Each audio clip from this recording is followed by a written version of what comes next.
As long as I'm dancing, acting. Make sure we good.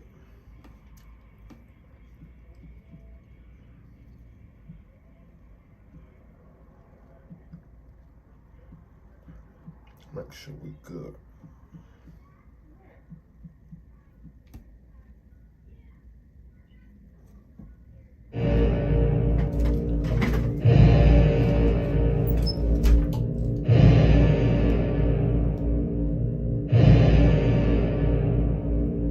As long as I'm dancing, acting or rapping, walking around like I don't know what's happening. You like me, you like me, you like me. If I'm talking about drinking and nothing about thinking, as long as I'm high and I never ask why. You like me, you like me, you like me, you like me. But the second I start with the state of the economy, black leadership, black cards, and black sovereignty, that's when you can't seem to follow me. Confusion, you feel like you're losing. I'm no longer amusing. This song's about choosing while you cruising. Either black entertainment or the black revolution. People love to see a young black man rap until he wakes up and realizes he's caught in the trap. So as long as I'm dancing, acting or rapping, walking around like I don't know what's happening. You like me, you like me, you like me, you like me.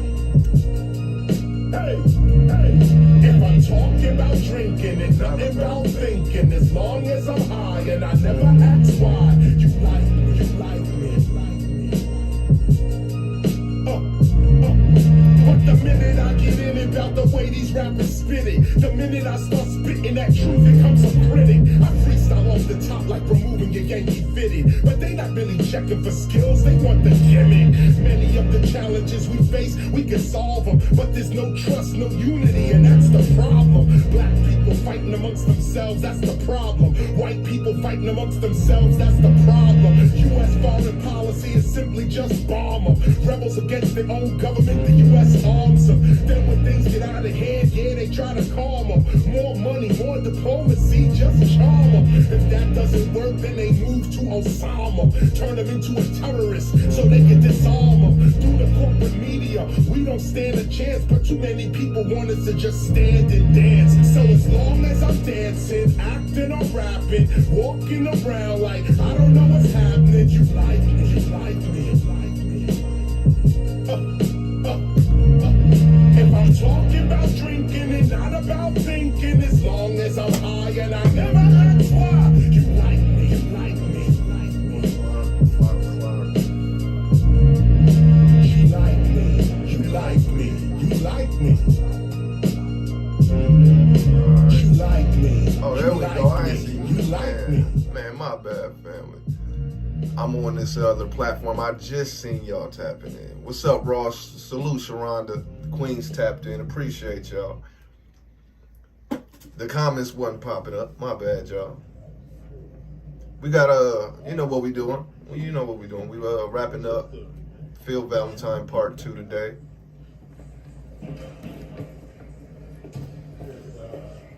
Just giving the family time to tap in. How y'all day going? Y'all day going well, Sharon and Ross? Ladies. It's totally not finished, but I'll see how far I get. I had to share this out. I forgot to share it out, y'all. Share this out if you can. You know how we do. Give the family a little bit of time to get in here. If you miss, you gotta just run it back. And pop it with beats, rhymes. I didn't bring my full bag of rhymes with me. All right. But I did manage to bring 2 notebooks. Get the family some time. Let me go get me a drink, get everything ready. Y'all enjoy the music. And so here we are. Get that mental prepared. It's gonna be a good one. And it's clear. I ran it through. It's clear.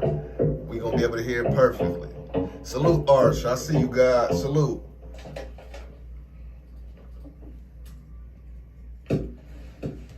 All right, let's get the family a second.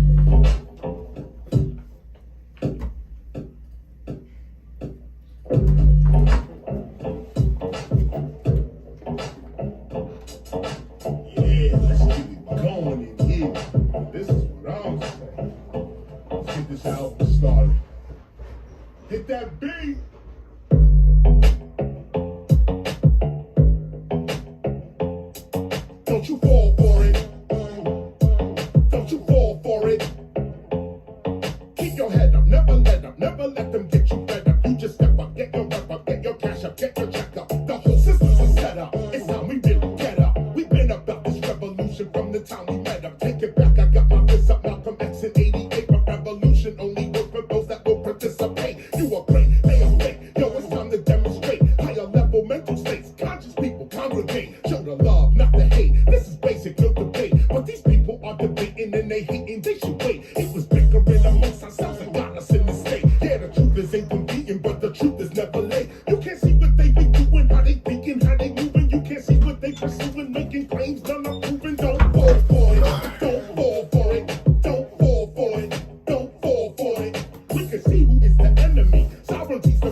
out of luck.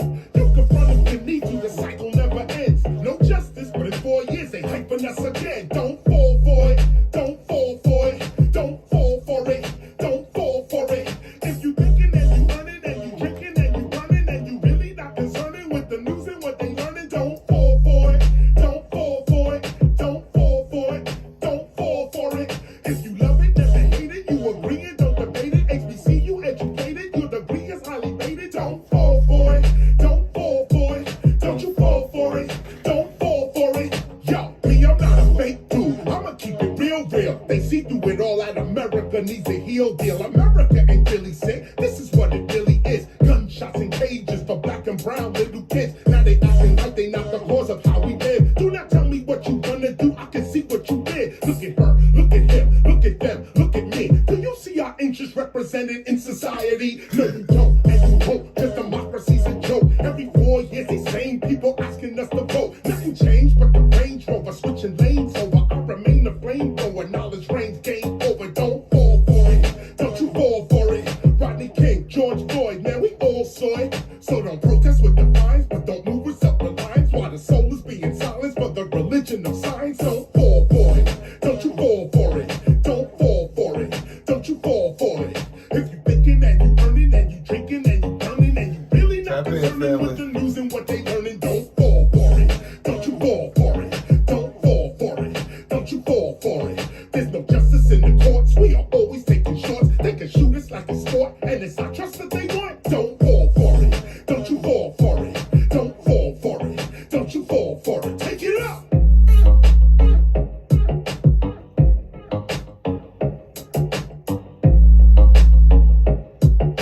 Got a good one. Got a good one. I hope y'all ready, man. I ran it through. It's clear. Everything's set to go. Don't you fall for it, don't fall for it. Shout out to y'all, don't you man. fall for it. This is what a lot of niggas need to do. Hold up. Here we go. This is what a lot of niggas need to do. Y'all don't hear me, though. Y'all don't hear me, though.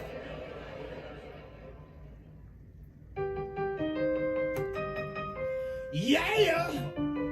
What's up, y'all? This your boy D Mike. See, I usually do songs with like hooks and concepts and shit, right? But fuck that, man. I'm trying to go platinum. So I'm about to rock this shit. Check this out, y'all.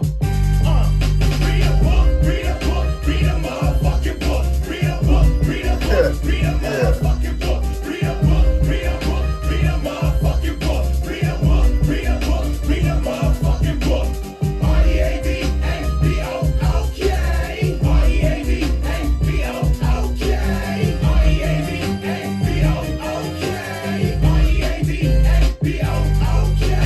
Sports page, not a magazine.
what we got here is Phil Valentine,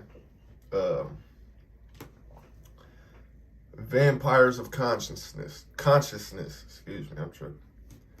Once again, this is Phil Valentine, Vampires of Consciousness.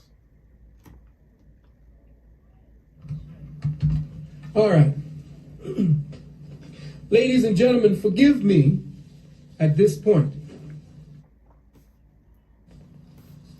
if you don't see me looking straight at you, because over the last 3 weeks,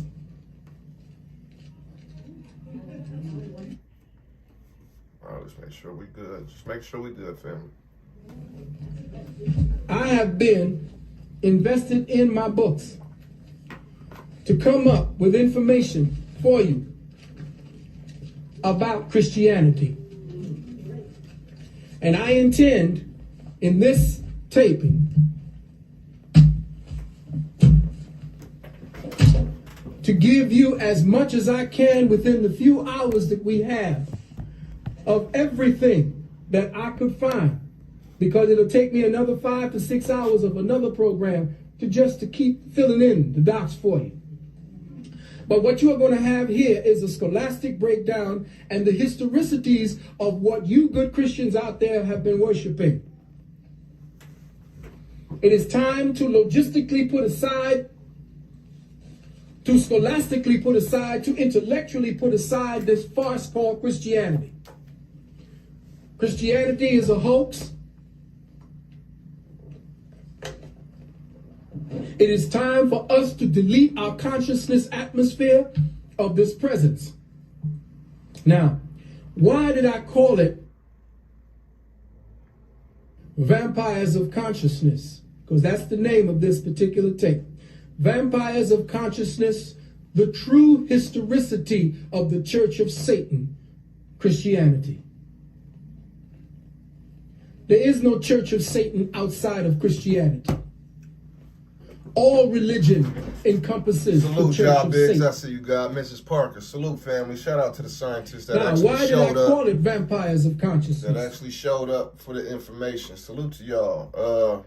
Once again, this is Reverend Phil Valentine, Vampires of Consciousness, dealing with the church and religion in general.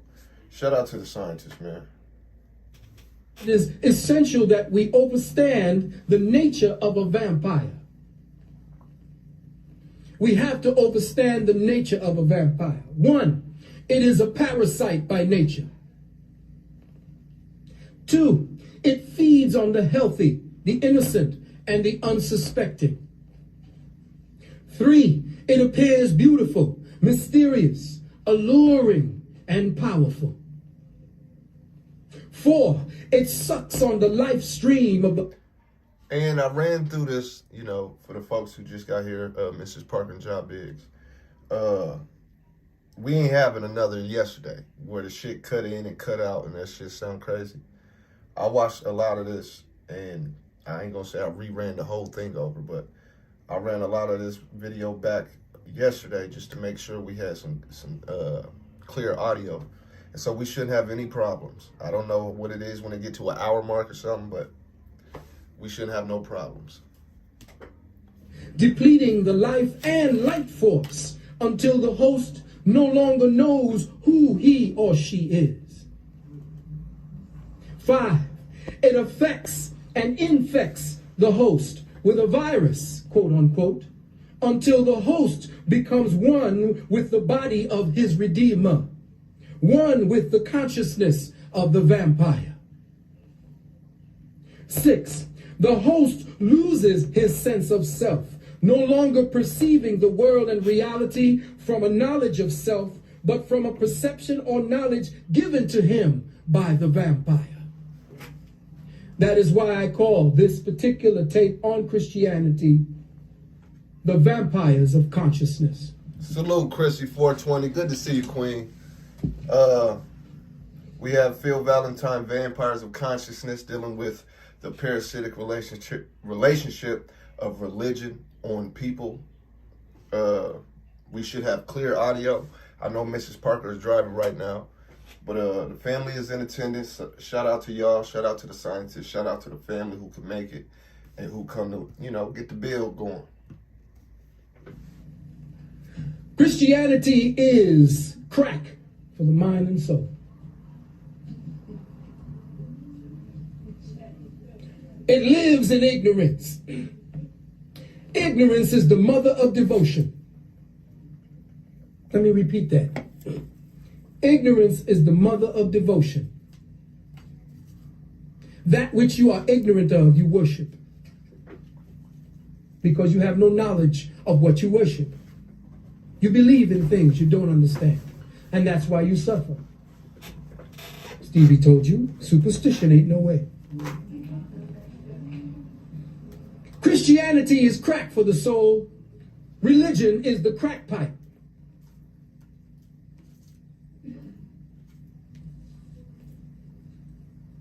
You need to go and check the book Edgar Allan Poe, The Pit and the Pendulum.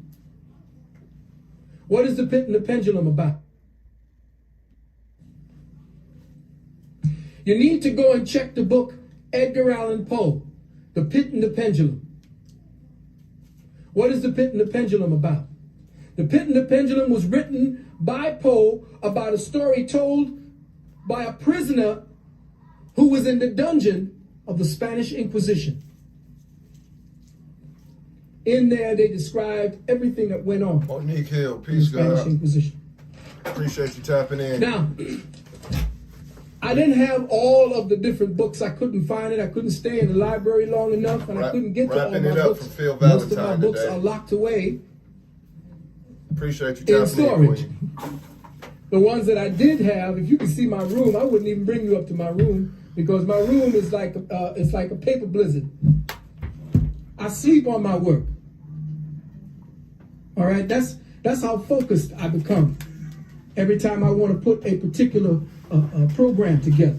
So I wanted to put together first and foremost the books that were banned, deleted, or rejected by the Roman Christian Church as apocryphal. Dealing with vampires of consciousness pertaining to religion, Christianity, and its effects in relationship with the people as a parasite, a vampire. The word apocryphal means uninspired. Uninspired simply means that, okay, this one can get through without telling too much. Here are some of the books that were deleted from the Bible. Now, let me first say this. To all you Christians out there who believe that your branch of Christianity is the one that say, oh, well, hey, that's Roman Catholicism. That's them. That's the Catholics. No, it ain't. Because the Catholics are your father and your mother. I don't give a damn what Christianity you worship. I don't give a shit what Bible you use. You are still using the texts that came out of the Roman Church under Constantine and the Council of Nicaea at 325. So you can call yourself a Lutheran. You can call yourself a Methodist, Episcopalian. I don't give a shit. You are still a Christian by any other name. You are a branch on the same tree with the same roots. Now, I can only bring out 26 of the books that were deleted. Pay attention. I know I'm dealing with scientists. I already know. But still, though, there might be somebody lurking or just need a reminder. Make sure to take notes of the book references. Write them down. That's why I say bring your pen and your pad. Write them down. Check into them. You know, most of the teachers always gave references and sources to go look into it. So from time to time, you might see me rewind it and play it back just because I just want to reiterate what they said for anybody who is taking notes. They are the Gospels of Thomas and Nicodemus, the Proto-Evangelium of James, the Gospel of the Nativity of Mary, the history of Joseph the Carpenter, the Gospel of the childhood of the Redeemer, the Gospel according to the Egyptians, the Gospel of Bartholomew, the Gospel of Judas Iscariot, the Gospel of the Recollections of Peter, the Gospel of Adam and Eve, the Gospel of Barnabas, the Gospel of Barabbas, the Book of the Nazarenes, the Gospel of the Revelations of Peter, the Gospels of the Shepherd of Hermas, the first epistle of Clement, the second epistle of Clement, the epistle to Barnabas, the Diatessaron or the Gospel of Tatian, the Gospel of the Essenes, the Revelation of Elias, the Hymn of Jupiter of Clementius, the Proverbs of Sirach, the Book of Abu Dazura, the Gospel of Enoch, and the Gospel of the Infancy of Jesus the Christ. Y'all know anything about this? Absolutely not. You heard about the Gospel of Barnabas. Well, that's one out of how many in here?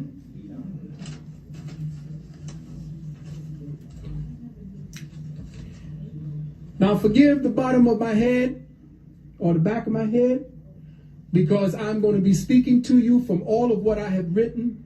It's best for me to just put it down on the record for you, because I have a lot to read to you. The birth of Constantine, the father of Christianity. On the crossroads of the Balkans near a city called Naissus, Naissus, an illegitimate child was born in 274 AD to a rural barmaid who flirted freely with a Roman officer. The boy was named Constantine. He was born in the inn. This boy was ambitious. He joined the Roman military and quickly climbed up to the ranks of soldiery in the east. On the banks of the Danube River, for bravery in the battle on that Danube River, he was made a tribune. He rose to become a Caesar. He made himself an Augustus. Patience, prudence, determination, and optimism brought this son of an innkeeper to the very banks of the Tiber at the head of an army. Now, I'm writing to you based upon my own literary license. You're actually listening to how I write. All right, so it may tend to take on flair, because I like to do that. I'm a Libra. I'm an artist by nature. I'm a wordologist. All right? So it's a little flavor in here, a little season. I think we're a little grown up now. We don't need, Mary ran here. Jack saw this. All right? Across the bridge from Rome was Maxentius and his army, 200,000 strong. Now you just imagine Maxentius and Constantine across the river from one another, facing off to become the next Caesar. Now you got to remember that at the time of Constantine, Rome was about to go into the toilet anyway. And at that time, there were about 5 or 6 other thugs vying for the throne of Caesar. So there were all these little compatriots, almost like the gangs, little parts of the mafia. Whose family are you with? Constantine saw Severus try to take over Rome. Severus, the very man that Constantine followed. Severus went across. No good. He watched Galerius try to cross the Pontemal and failed. At Pontemal, Constantine halted his army and he waited. Now one day during his wait, he had a dream. He saw flaming in the sky a monogram in Greek of the so-called Christ of the gospel. This is the story they're giving to you. In the flame of the burning cross, there were the words, "In hoc signo vinces," or "In this sign thou shalt conquer." Regarding this particular incident, Eusebius of Caesarea, the father of ecclesiastical history and Christianity, writes, and of course he got flavorful too. At dawn, Constantine set his artificers to work and had the sign made, beautiful with gold, gems. The Romans now call the sign the labarum. It was in the following form: a long spear. The spear of destiny is what the Illuminati during the time. Now this particular spear that Constantine made became the spear of destiny. This spear of destiny is what Hitler was looking for. When he began going across the Rhine trying to destroy everything, he was actually looking for this spear of destiny for the Pope. because the Pope said that he would support Hitler if all the countries he conquered became Catholic. They shook hands over it and said, okay. Now, it was overlaid with gold, crossed by a piece laid over. On the tip of all was a crown, formed in gold and jewels interwoven, on which were placed two letters indicating the name of Christ, the Greek letter P being intersected by X exactly at the center. This was the first symbol of your Christ.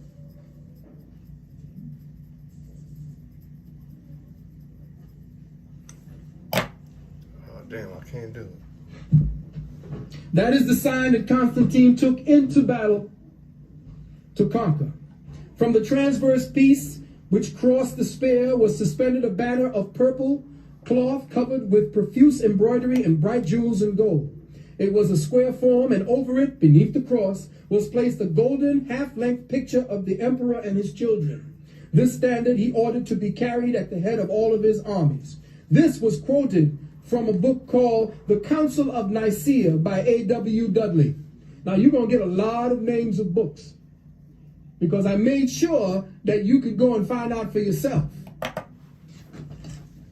So Constantine, with his army and the Labarum, held high for inspiration, crossed the Tiber, and took Rome. But it must be remembered that before all this, in the so-called 2nd century, the Roman Empire had ceased to expand. In the so-called 3rd century, it crashed to pieces.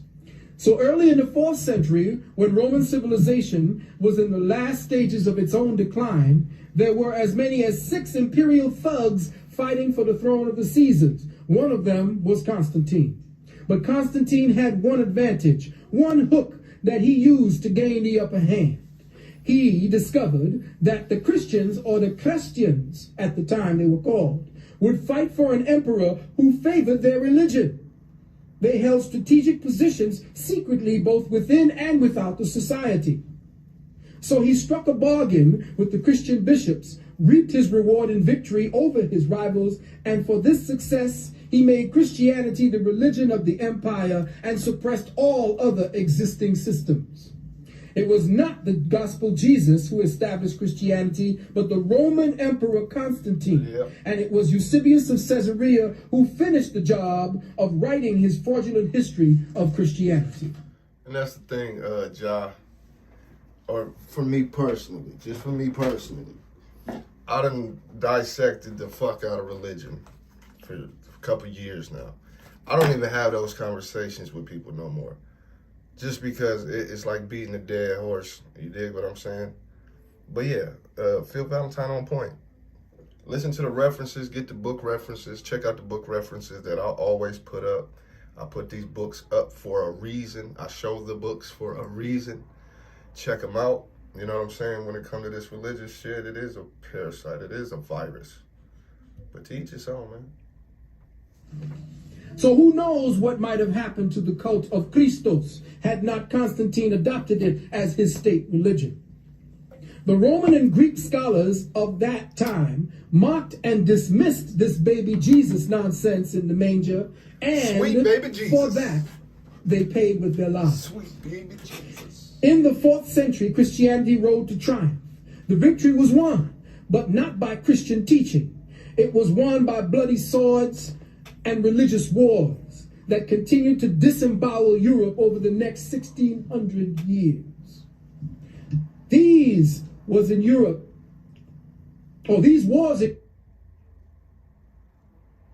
had not ceased. Look at Bosnia today. Bosnia today is a continuation of that Christian war. Yeah, but it's good that we can see. The Christian ministers of Rome thereafter were treated like kings because of Constantine. They were treated like royalty. Valuable gifts were made to the churches, and Constantine gave the palace of the Lateran to Sylvester, Bishop of Rome. This act was the beginning of the papal ascendancy. This palace was once the estate of Fausta, F-A-U-S-T-A, the wife of Constantine. Then began the systematic murder of these initiates of the ancient mystery system who refused to accept the new faith. Maxentius was Constantine's first victim. One more thing, right? When we get into goofy shit like Illuminati, Masons, dumbass shit like that, right? You gotta dig this, and I'm gonna keep it simple because I really don't like cutting off the elders' wisdom. I really don't. But let me just say this: when it comes to occultism, motherfucking Freemasonry, Illuminati, all that spooky, goofy shit, y'all, not y'all, but let me talk, that y'all motherfuckers be on, you gotta remember the Masons, the architects, the Illuminati, the ones with wisdom. Easy connection that you could use is the ancient mystery systems. Hidden from the world. Only those who needed to know. Masons, all that is us. What the beast did, the foreigner, you know, what that motherfucker did, it just twisted up the narrative. And we soaked it in. So we be yelling out, Freemason, he's a Mason, it's spookism, and Illuminati is spookism. And you watch people die from lack of knowledge, man. You watch people die from lack of knowledge. Was his second. Licentius was his third. Galerius was his fourth. Got a good report from the doctor. And you have to remember, a good thing, Ross, as we go on, straight up, that he murdered his brother-in-law. He murdered his wife. Master Dre, salute. What we're talking about is, we're wrapping it up with Phil Valentine. He's talking about vampires of consciousness pertaining to religion and the parasitic relationship it has on the people. And I was just going over, you know, motherfuckers love that spookism shit. That's a whole nother life that I don't even want to get into the ridiculousness, Chrissy 420. But just hear me out. When we speak on Masons, period, Illuminati, secret societies, ancient mystery systems was exactly that. So now you'd have to call, you know, the ancestors, if you will, fucking, you know, secret occultists and evil beings and shit like the Illuminati. That taboo, that twisted, sick narrative that they placed on it. Like she said, if you're a Freemason, you don't speak on it. It's a bunch of bullshit in its own. Right there. That statement is strictly due to ignorance. With all due respect. And you know me, I really do mean out of respect. They have twisted the narrative. That's why I'm glad we're listening to what we're about to listen to. The narrative, the ideas, the understandings have been twisted and corrupted by the sick beast, the caveman, the Neanderthal, whatever you want to call him, the devil, whatever, the cracker, the foreigner, whatever you would like to call him. They twisted the narrative. They twisted the understanding. So now we get into the spookism of, if you're a Freemason, you don't talk about it. If you're in Fight Club, you don't talk about fight. No, the history is already out in the open. It's all out in the open. You have to study your history, though. Prince Perel, salute, God. We getting into Phil Valentine, Vampires of Consciousness. Yeah, you hear what I'm saying. Exactly, good. That's why I do this. But we're getting into Vampires of Consciousness, the parasitic relationship between Christianity and religion in general on the people. Just to catch you up, Prince Perel. And he murdered his mother, all of who would not support this new religion. Laws were instituted forbidding any other forms of worship in Rome. Churches were ordered built, and temples to the mysteries, which were actually schools at that time, at the command of Constantine, were put to the torch. In his work, The First Council of Nicaea, page 19, I'm giving you the pages. KK Hill, Author salute, Dudley Queen. writes, in all his... Appreciate you stopping in, Queen. We wrapping it up with Phil Valentine. Respecting the church affairs. Yeah, they turned it on us. Like an ancient and we fought for it. This is Constantine. Heresies were cursed and condemned. Everybody's a Mason. Oh shit, you just fucked it up. Everybody's a Mason. Wait a minute. A lot of us are Illuminati. Oh God, wait a minute. And the occult history and sciences that you think have been hidden from us have not been hidden from us at all. Know thyself, know your history, know who you are, where you come from, and what you about. You'll see that whole "it's shit been hidden from us" excuse is just an excuse. An easy way to understand that is a old saying is if you want to keep something from the black man, what do? You know the rest. Heretics deprived of their rights of holdings, meetings, and their houses of prayer were taken and bestowed on the Catholic Church. Their books were ordered to be sought after and destroyed. End quote. Yeah, just know, Chrissy, and anybody who might have just a misconception of things. You know, that's how it is. I understand it. There was a time where I ain't know no better on certain things too. I had to learn, and I'm telling you, I'm letting you know now. All that hidden Illuminati, that spookism. Let's start there. The spookism of Masonry, Illuminati, occultism. The spookism. Just throw that shit in the garbage. Just throw that whole spookism shit in the garbage. Go ahead. All right, cool. Now, the ancient mystery system was a secret society. Remember, we just threw away the spookism, so we cutting that shit out now. The ancient mystery system was a private science, if you will. It was only so many select few that had the science. You dig what I'm saying? We're all Masons. A lot of us are Illuminati. You dig what I'm saying? I'm not trying to get deep into it because I love Phil Valentine and the wisdom. I'm just trying to acknowledge the chat while, you know, we tap into the science. By the Church of Christianity, written on the pages of ecclesiastical history, began with Constantine and extends to the present day. The Christian emperor was the first to forbid free thought. You think about that. Big Brother ain't coming from no government. Big Brother has been with us for the last 2,000 years. In a group of writings called the Hibbert Lectures, a man named Renan translated 1,000 years. In a group of writings called the Hibbert Lectures, a man named Renan translates. The Hibbert Lectures, Hibbert, Hibbert Lectures. Through the collection of Roman laws before Constantine for any enactment aimed at free thought, or in the history of the emperors for the persecution of abstract doctrines. Not a single savant was disturbed. Men whom the Middle Ages would have burned, such as Galen, Lucian, Plotinus, all lived in peace, protected by law. Now, you got to remember, let's just take a little bit of prehistory before this happens. The light of the world had already been shining. Where was that?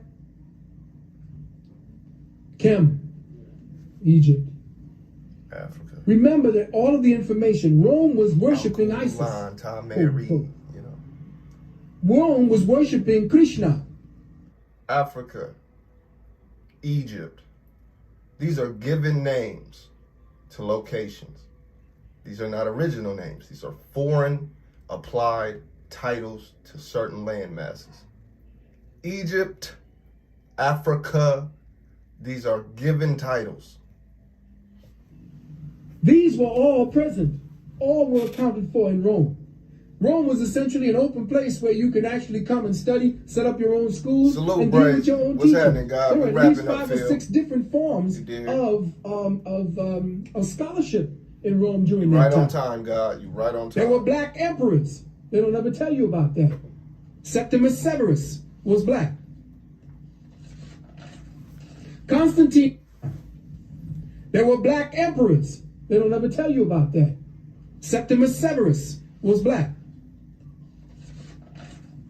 Constantine committed many atrocities, including the murder of, and I'm going down, Maximian, his wife's father. Basinius, his sister's husband. Licinius, his nephew. Sopater, his closest friend. Licentius, his other sister's husband. Crispus, his own son. Fausta, his wife, whom he suffocated in a boiling hot bath. She was his wife of 20 years. She bore him 3 sons. His own mother, whom he strangled with his bare hands. For all of this, the suppressing of free thought, the destroying of the ancient mysteries, the murder of all of his closest friends, and leading the church to victory over his enemies, he was canonized a saint. All right, you know when you go to motels, hotels, and shit like that, you look in the drawer or you look on the dresser and you see them little Bibles, those small Bibles called Gideon Bibles. Look up Gideon. I got it on my Discord.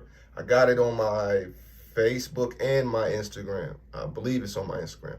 Look up Gideon from those Gideon Bibles, them small Bibles, like those little Bible thumpers that walk through the neighborhood.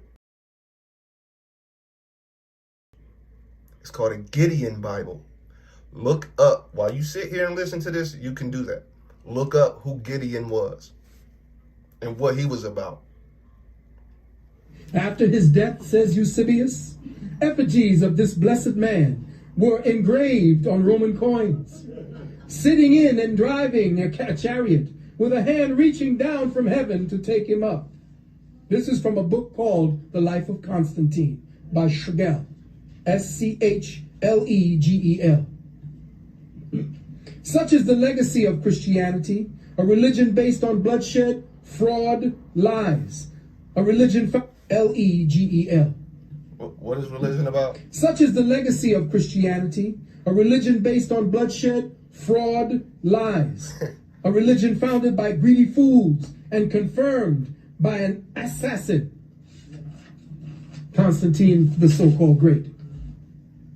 The atrocities of Constantine were not just limited to those I previously mentioned, but he also bled to death his theopolitical rivals, threw the unbelievers down into wells, and caused countless to die in crusades to defend the faith.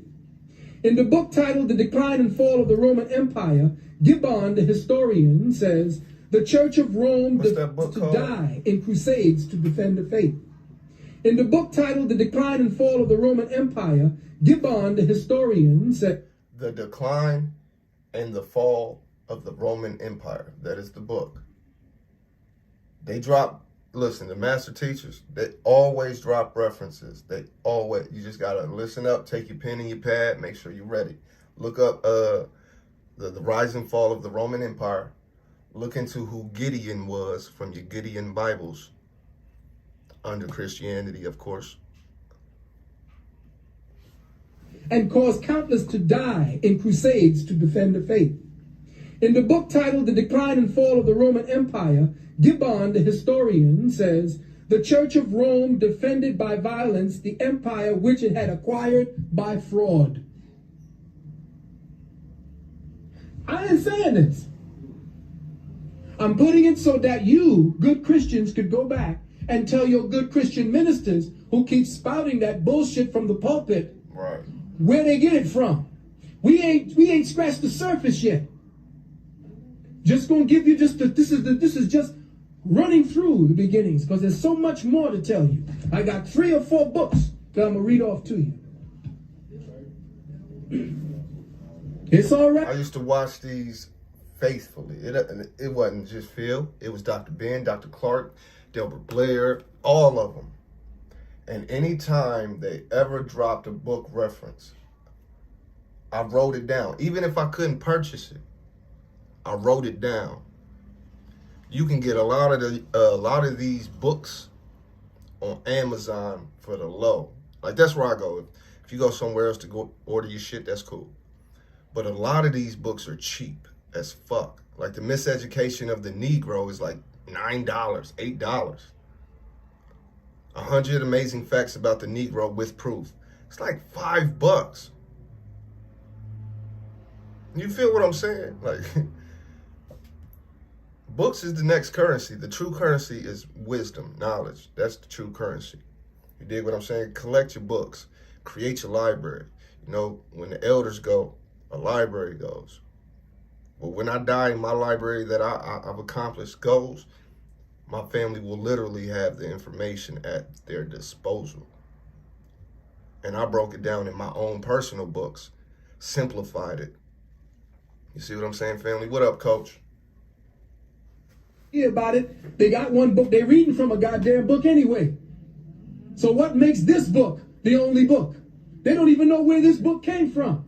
Do you know? You good Christians out there looking at this to tell me I don't know what I'm talking Sweet about. baby Jesus. Where do you think this book came from? You think God reached down with a hand and started writing on some paper because some ass put up a piece of parchment? You really believe that crap? Then you need to be enslaved. Yep. You need to be a slave. Yep. You don't even want to use the brain that God gave you.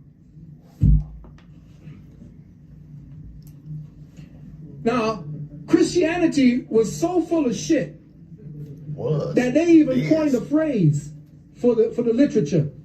They call it pious frauds. It's all right. I have multiple videos breaking down religion. Go check them out. Pious frauds were the sanctification of ecclesiastical lies. The following are direct quotes from Christianity's founding fathers, which depict the type of theological ethics practiced by them in drafting the books that would be later used as divinely inspired of God. To begin with, Jeremiah told the priests of his time that they were liars. Just go to chapter 8, verses 8 and 9. Jeremiah told you that the priests were full of shit. The priests read that and you don't get it. Who you think they are? And we see it again in 2 Kings chapter 22, verse 8. Hilkiah himself was a scheming liar, because Hilkiah came and brought some kind of book he said just came out of nowhere, presented it to the king. The king was so taken aback, he tore his clothes off and said, give this man anything he wants. Retarded. The apostles themselves accused one another of being liars and blasphemers. Just read Revelations 2, verses 2 and 9. Read it, Revelations chapter 3, verse 9. It appears that the lying, scheming, and forgeries were continued by the Christian church fathers up to this day. Black family. T.W. Duane. Black family, please, listen to me. Throw that shit away. Throw that shit away. Okay? Your sweet baby Jesus. Blonde hair, blue-eyed Jesus. Your black Jesus. Well, I painted him black, so it's better now. Throw that shit away. Called the Bible Myths. Now, this book is extremely hard to get. The only way you're going to get it is in a photograph copy form. T.W. Duane, in his book, The Bible Myths, page 434, it was a common practice among the early Christian fathers and saints to lie and deceive if their lies and deceits helped the cause of their Christ. Lactantius, Lactantius, the eminent Christian author, who from the beauty of his style of writing was called the Christian Cicero, writes, among those who seek power and gain from their religion, there will never be wanting an inclination to forge and lie for it. This is taken from Middleton's Letters from Rome, page 51. Gregory of Nazianzus, or Nazianzus, Nazianzus, Nazianzus.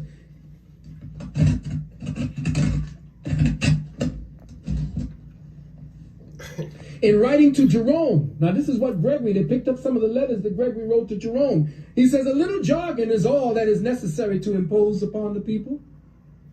Our forefathers and doctors have often said not what they thought, but what circumstances and necessity dictated. Say that again one time. Jerome. Now this is what Gregory, they picked up some of the letters that Gregory wrote to Jerome. Did y'all hear that? A little jargon is all that is necessary to impose upon the people. A little bit of jargon. A little bit of small talk. A little bit of feel-good talk, just to make a motherfucker feel good. Pull you in. Is this not what happens every day with these celebrities? This is why we fall for the fuckery. That's why we gotta know they business, what's going on with celebrities in the celebrity world and all these motherfuckers. Is that not it? Okay, I know I ain't tripping, but all right. Keep going. Others and doctors have often said not what they thought, but what circumstances and necessity dictated. Let's translate that real quick. What circumstances and necessity dictated. Summarizing, all that means is I say what's good for the moment because you goofy niggas is going to fall for it. Okay. Eusebius, the celebrated bishop of Caesarea and one of the architects of the Nicene fraud that became Christianity, said in his ecclesiastical history, go into your books, your ecumenical school, The game is and old. look for Eusebius of Caesarea and get his book called the Ecclesiastical Histories. Lies about Christianity came into being. Of this, Eusebius Gibbon, the historian, writes, the gravest of the ecclesiastical historians, Eusebius himself, indirectly confesses that he has related only what might rebound to the glory. But you know why they don't do it off emotions, other than it's just dumb to speak from emotions a lot? Emotions show that you're sincere in what is coming out your motherfucking mouth. When you angry, you say the truth, right? Ain't that true? Most of the time. You're going to say some hurtful shit, of course. But a drunk and a motherfucking angry person is always going to tell the truth. When you're passionate, you're always going to be sincere, right? Most of the time, you're going to be sincere. But to do that, you have to be honest. When dealing with religion, it's all bullshit. So why would I speak from authenticity and sincerity? I wouldn't. I need you to put $1 to $500 in this collection plate. So I'm going to say what suits you at the moment, because I know I can pull you in. It's the art of conversation.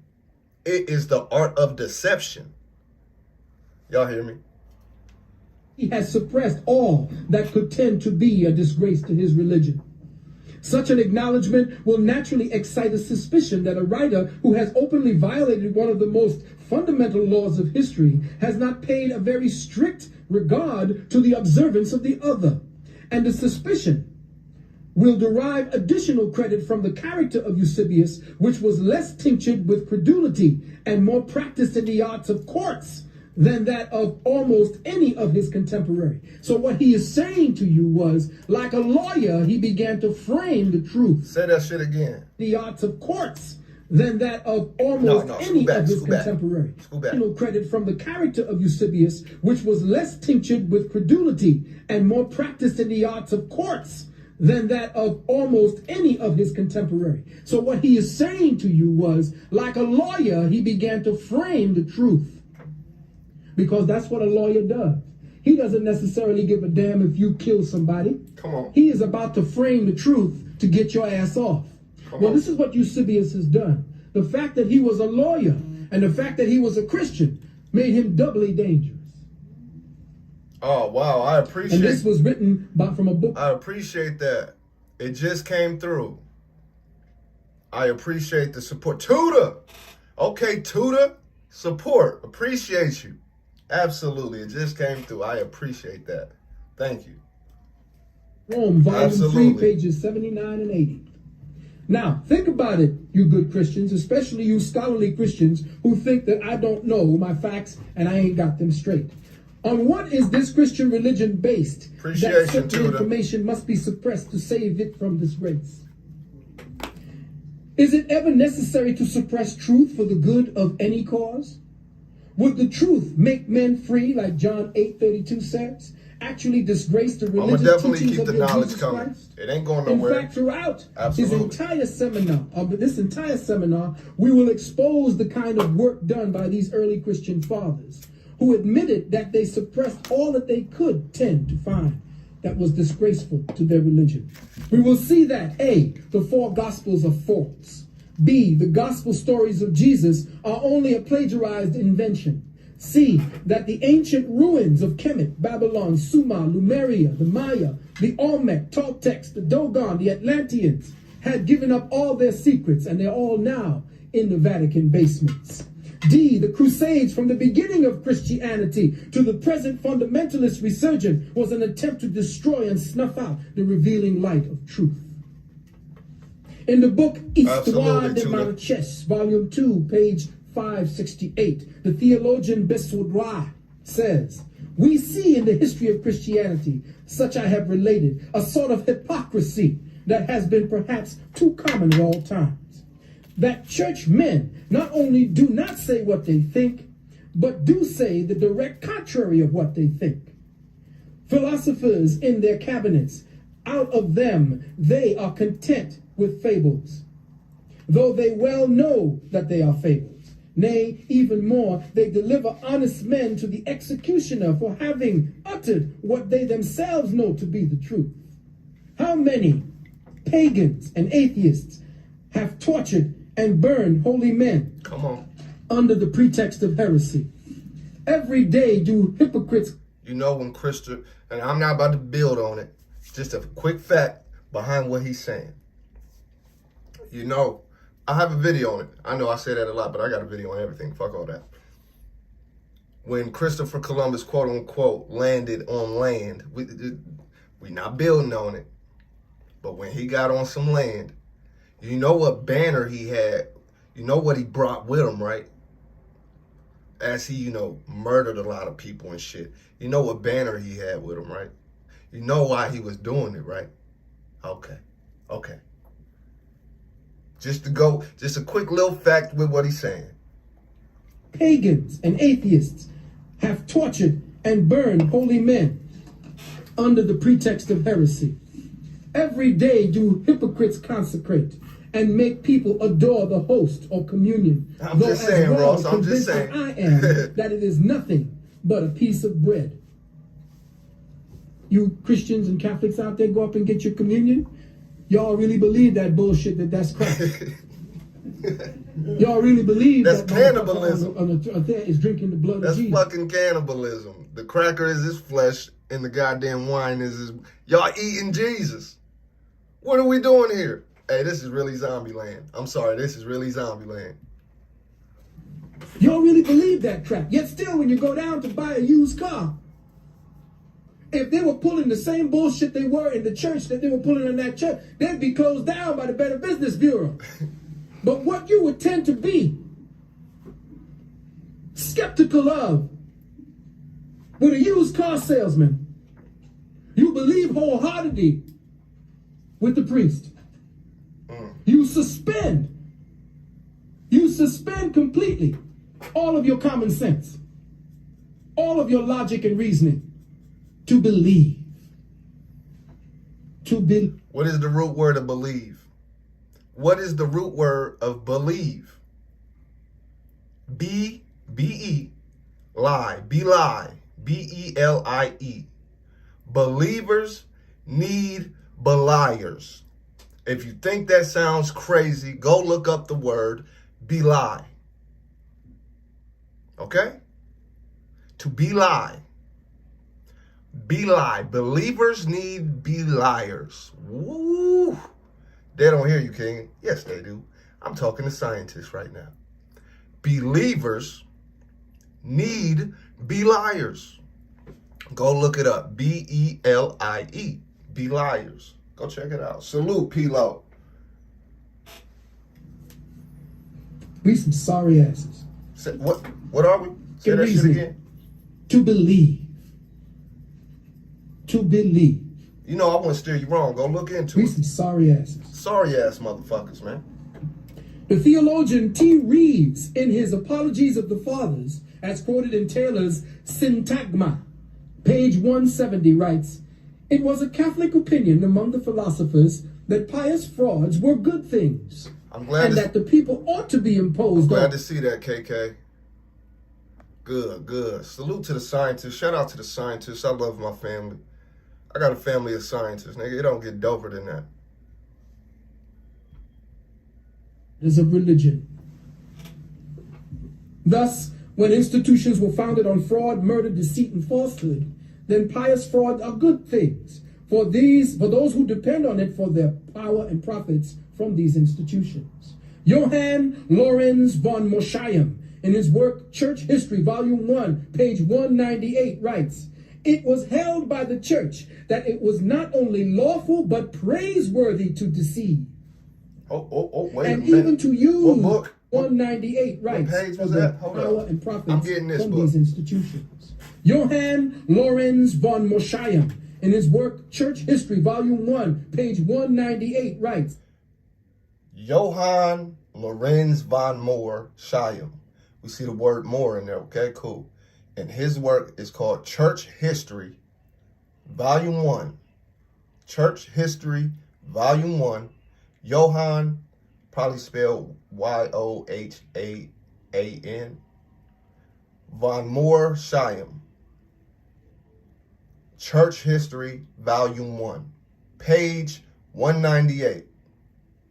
Was held by the church that it was not only lawful but praiseworthy to deceive, and even to use the expedient of a lie in order to advance the cause of truth and piety. What more Orwellian bullshit can you read into Come on that? now. Of this type of mentality, their own Bible has plenty to say. The law says, each after his own kind. Men do not gather grapes from thorns, nor figs from thistles. Matthew 7:16. Now listen carefully to me. All you Christians out there speaking the crap about, hey, we don't want to hear all the information. We don't want to hear all of the work that you went in talking, all the books by people who existed at that time. What Christianity is now, those weren't the real Christians. That's the excuse. That's the mind programming. Those weren't the real Christians. We're the real Christians. Well, your Bible itself says, each after their own kind. Men do not gather grapes from thorns, nor figs from thistles. Read Matthew 7:16. But also go to Luke chapter 6, verses 43 and 44. For every tree is known by its fruits, and a corrupt tree bringeth not forth good fruits. Wait a minute now. All you Bible thumpers, I'm going to your Bible. Oh, yeah, for sure, KK. And I'm going to repeat. For go to sure. Luke chapter 6. Spiritual as well. Because you believe this bullshit. Spiritual programming as well, Queen. But we're going to go to the book now. For every tree is known by its fruits. The tree of Christianity, as it is practiced for the last 2,000 years, was planted in the soil of... You know what fucks with me? I know I'm stopping this shit and y'all got to deal with it. You know what fucks with me, though? They say human history. You can Google this, too. This shit is trippy. Or you can, I don't know how you Google search, how you search the information. Do it that way, whatever. They say human history starts 5,000 years ago. And our youngest documented artifacts of history go back 10,000 years ago. At the lowest. Now, mind you, I'm talking about the lowest. And they say human history starts 5,000 years ago. Okay, this shit is wild. Shit is wild. For every tree is known by its fruits. The tree of Christianity, as it is practiced for the last 2,000 years, was planted in the soil of ignorance, of murder, watered with the blood of innocents, sprouted and spread its poisonous fruits across the land, off like a exported motherfucker to countries at the point of a sword. And in your Luke, it states to you that stupid argument to tell me that you are the Christians real now, but those were the Christians false back then. That the Catholics are not us. Oh, the Catholic is the Church of Satan. We the real church. Where in the hell do you think you got this Bible from? But wait. Let's just take it a little bit deeper. Let's go into the Old Testament. We touched the New Testament. Let's go to the Old Testament and hear what they got to say about what Christianity was then and what you believe it is now. Let's go to Job chapter 14, verse 4. And it says, no one can bring a clean thing out of an unclean. Right, P-Lo. I'm not laying my phone down no more. Every time I do, I'm messing with my butt. Check. Oh, are you slacking, Brazy? What? No one can bring a clean man. thing out of an unclean thing. And Christianity is the filthiest, the bloodiest. You're going to see how filthy when we start quoting from this book called Dirt. Not Brazy. Not Brazy. Oh, I went real deep. So the cause of truth and piety cannot be advanced. Hope y'all got y'all blunts, the good herbals, a drink. I hope you taking notes, family. I'm gonna stop every once in a while just to check in. I hope everybody, taking mental notes at least of the sources and references that he's giving. Even if you can't order the book, it's possible to get, remember, it's always possible to get a PDF version. Also, I have a library on my Discord. You can download them for free. You don't got to sign up, put no credit card information, no nothing. Just come, it's like YouTube. Just come up with a profile name and you in the game. Go to my library section and just go crazy. And lies. These only bear fruit after their kind. Listen to me, brothers and sisters. The cause of truth and piety cannot be advanced by deceit and lies. They bring fruit after their kind. And this is exactly what this society reflects today. We have been eating on the fruit of religion and Christianity. We have been nurtured by this poison, and so every part of our thinking process has been polluted. Everything that you learn in school, everything you go to science to study, everything you go to the medical schools to study has been tainted, was started on the vine that Christianity planted. The fall of man and the salvation of man through Jesus Christ is a monumental fraud. There is no Jesus Christ. Never was a Jesus Christ. Say it again, please. All of man and the salvation of man through Jesus Christ is a monumental fraud. There is no Jesus Christ. Never was a Jesus Christ. But Phil, I painted him black. What are you talking about? My black Jesus comes from Africa. Jesus Christ, he got dreadlocks. Look on my wall. He's black. He must exist. He must exist. The fall of man and the salvation of man through Jesus Christ is a monumental fraud. There is no Jesus Christ. Never was a Jesus Christ. And I say that with all knowledge. I don't say it with a faith that I know there's another Redeemer. The only Redeemer is here sitting in this room. Us. No, we redeem real, ourselves from our stupidity. You know how we they do. redeem God. You know how niggas God do. I painted him black. It's a big If you difference. understood what God Nigga, was, shut God up. is a malicious, unfeeling, unconscious force that we bring consciousness to by our Niggas be existence. bugging. We are the civilizers of God.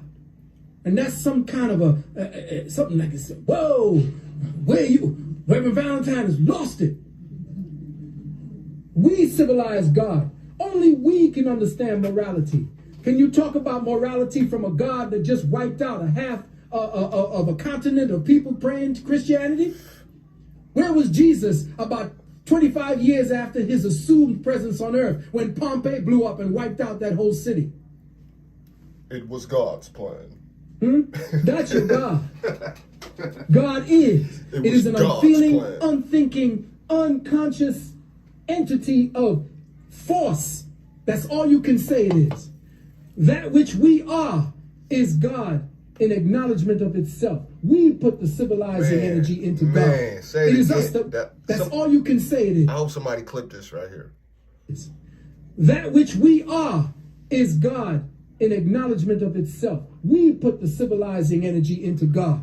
It is us that will redeem ourselves from the ignorance and our ignorant acts. Hit the like. I don't know what y'all doing out there. Isaac, I can't see it. So hopefully y'all hitting that like, sharing this shit, sharing it out. Appreciate y'all tapping in, man. Ooh-wee. He hit it right on the head. That's all you can say it is. That which we are is God in acknowledgement of itself. We put the civilizing energy into God. It is us that will redeem ourselves from the ignorance and our ignorant acts.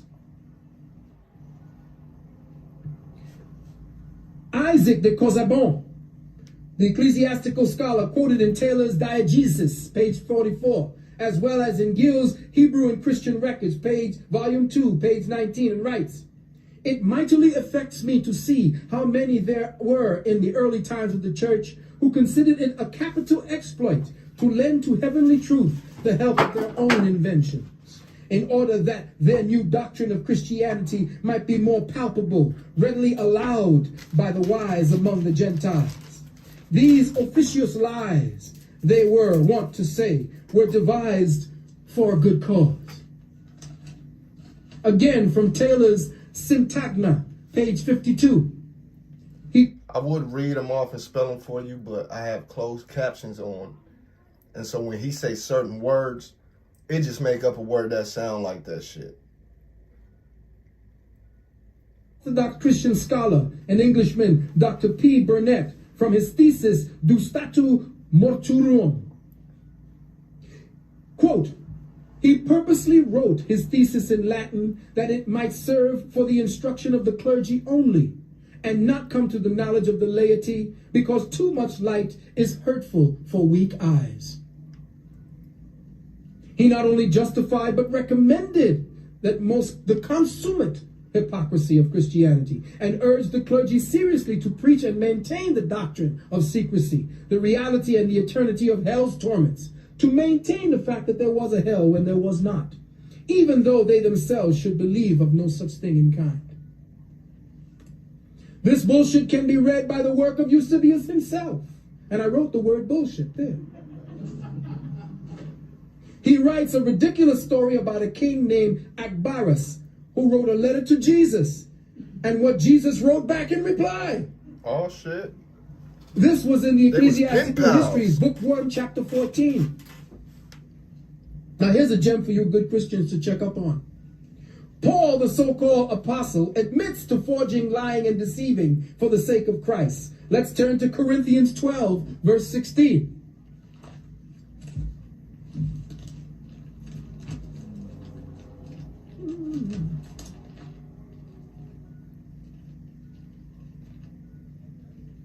Talk amongst yourself. And be spent with you, though the more abundantly I love you, the less I be loved. 16. But be it so, I did not burden you, nevertheless, being crafty, I taught you with guile.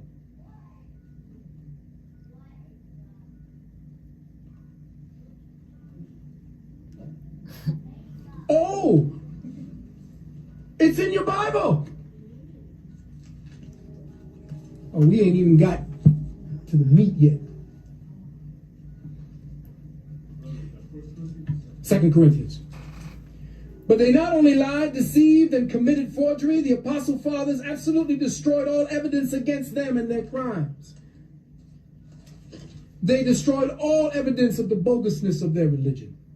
If there is anything that is certain about the church fathers and Christianity, is that they always seem to be afraid of too much light being shed upon them and their true history. And remember what your apostle John said in the 3rd chapter, verse 19 and 20. Let's read it out loud for all you good Christians to hear. We'll go to John.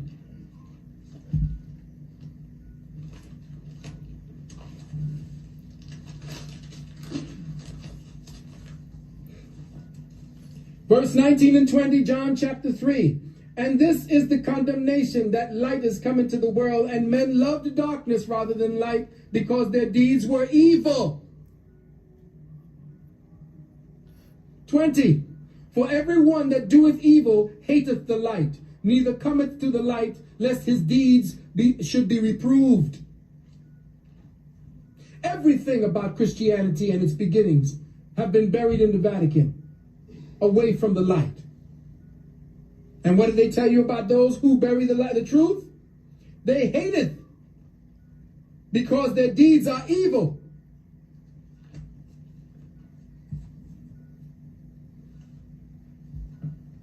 I myself, here and now, in all the subjects that I attempt to teach to you, ascribe wholeheartedly to John 3. That you got to come out into the light. Which reminds me, and I know this tape goes down to different places because I get calls from all over the country about these brothers and their tapes.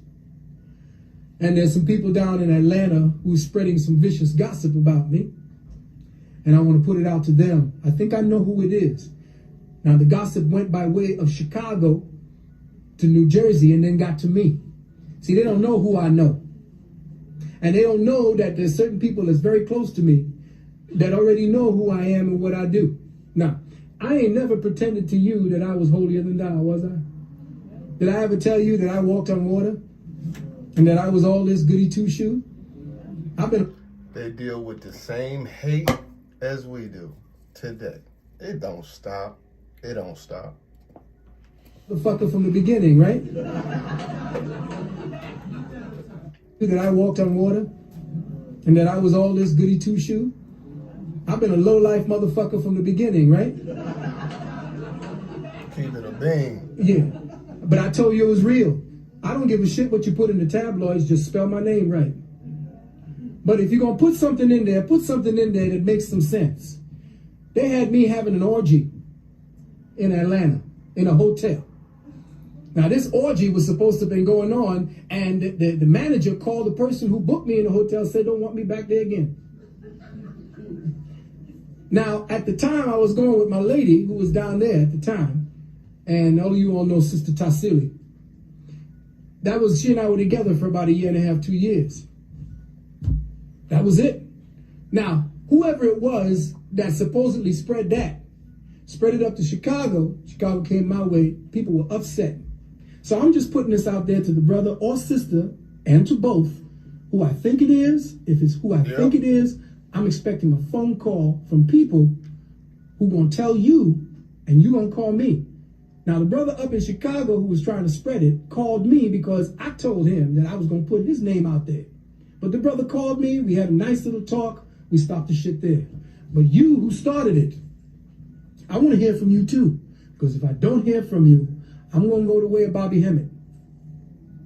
And I'll put it out there. Enough said.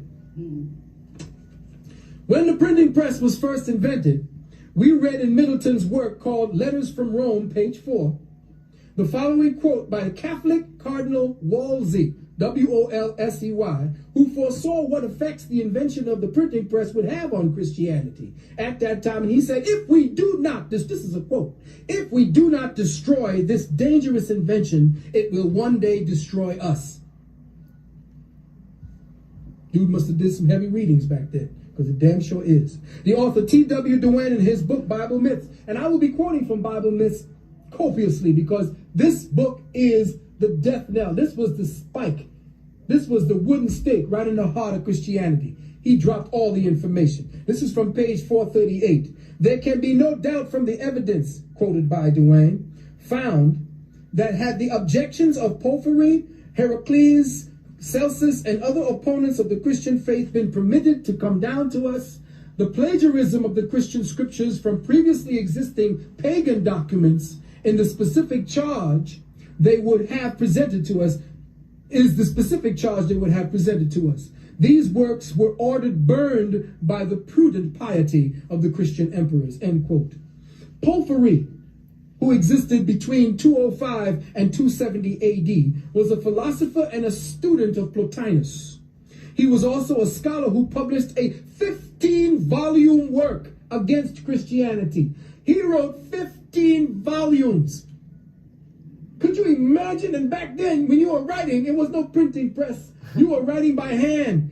This man took 15 volumes.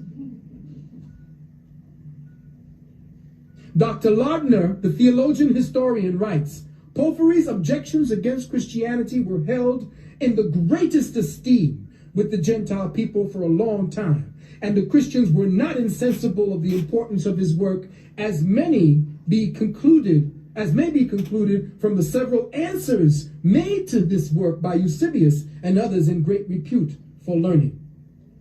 The Christian fathers had this great work destroyed, and all that has come down to us are only the portions quoted by others about the work.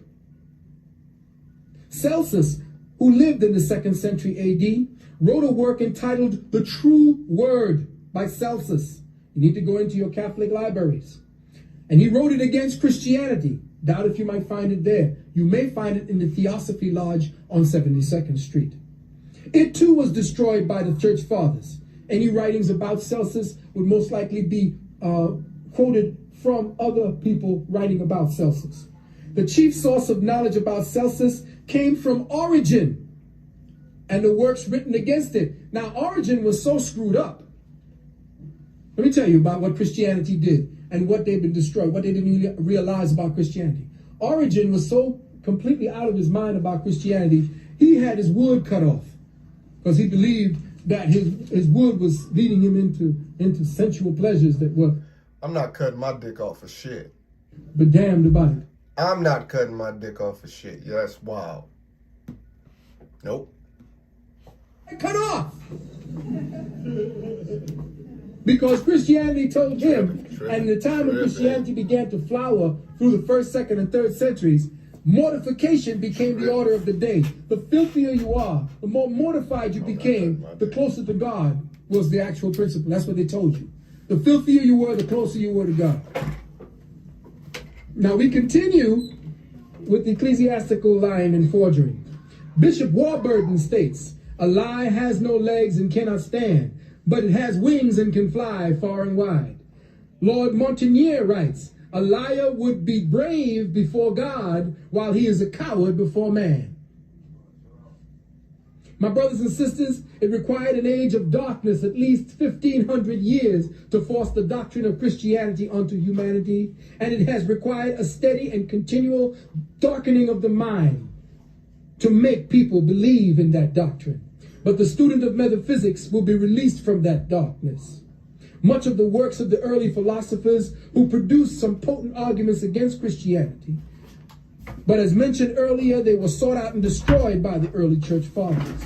For example, the thesis of Celsus was sent to Origen by a man called Ambrosius with a request that he should refute or argue with it. Origen set about the task of doing this, and it was from Origen's responses that we learned about the arguments of Celsus. His writings are capsulized as follows. Celsus did not believe in miracles or the supernatural.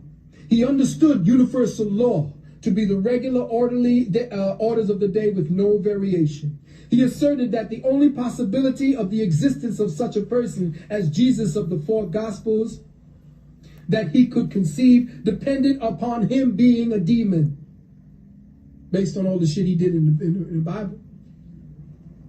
Jesus displayed none of the qualities that he deemed essential. Displayed all of none of the qualities that he displayed as a demon. He therefore rejected these pretensions as being inconsistent with his philosophy. But he believed that even on the basis of the philosophy that permitted the supernatural, he claims for Jesus that the same claims for the supernatural must be rejected. So his arguments are made to become that of a Jew. The Jew rejects the virgin birth of Jesus. The true story of Jesus was that of Mary was that she was divorced from her husband and wandered about, fell in with a Roman soldier named Panthera. And this man was the father of Jesus. So she was hoeing about for a little while, hoeing and scoring at the nightclub inn, just like Constantine. Now, wait a minute, check this out. Let me tell you something. Christianity is the one that makes you think that you're born out of wedlock. You are a bastard child. That's a lot of bullshit, because let me tell you something. If you look at all of the stories and the mythos of all the saviors born, all of them were conceived based on an illicit relationship. The so-called quick pregnancy of the bastard child coming into base, those are the most intelligent children. The ones that come from the one-night stand. Because there is no exhaustion of the seed. Usually when you see each other, it's like, come on. And after the come on, bang, get pregnant, that's the strongest moment. The most passion at that particular time. All of your saviors came this way. Look at Zeus. When Zeus saw Aphrodite, he said, damn. Hold up, please. Hold on. He said, damn. But he was married. Now, Aphrodite was out there bathing, looking good in the water. He knew he couldn't sneak up as a bull, couldn't sneak up as anything else. How do you sneak up on her? He changed himself into a swan. Now, I don't know what Aphrodite was thinking about. But this is the myth.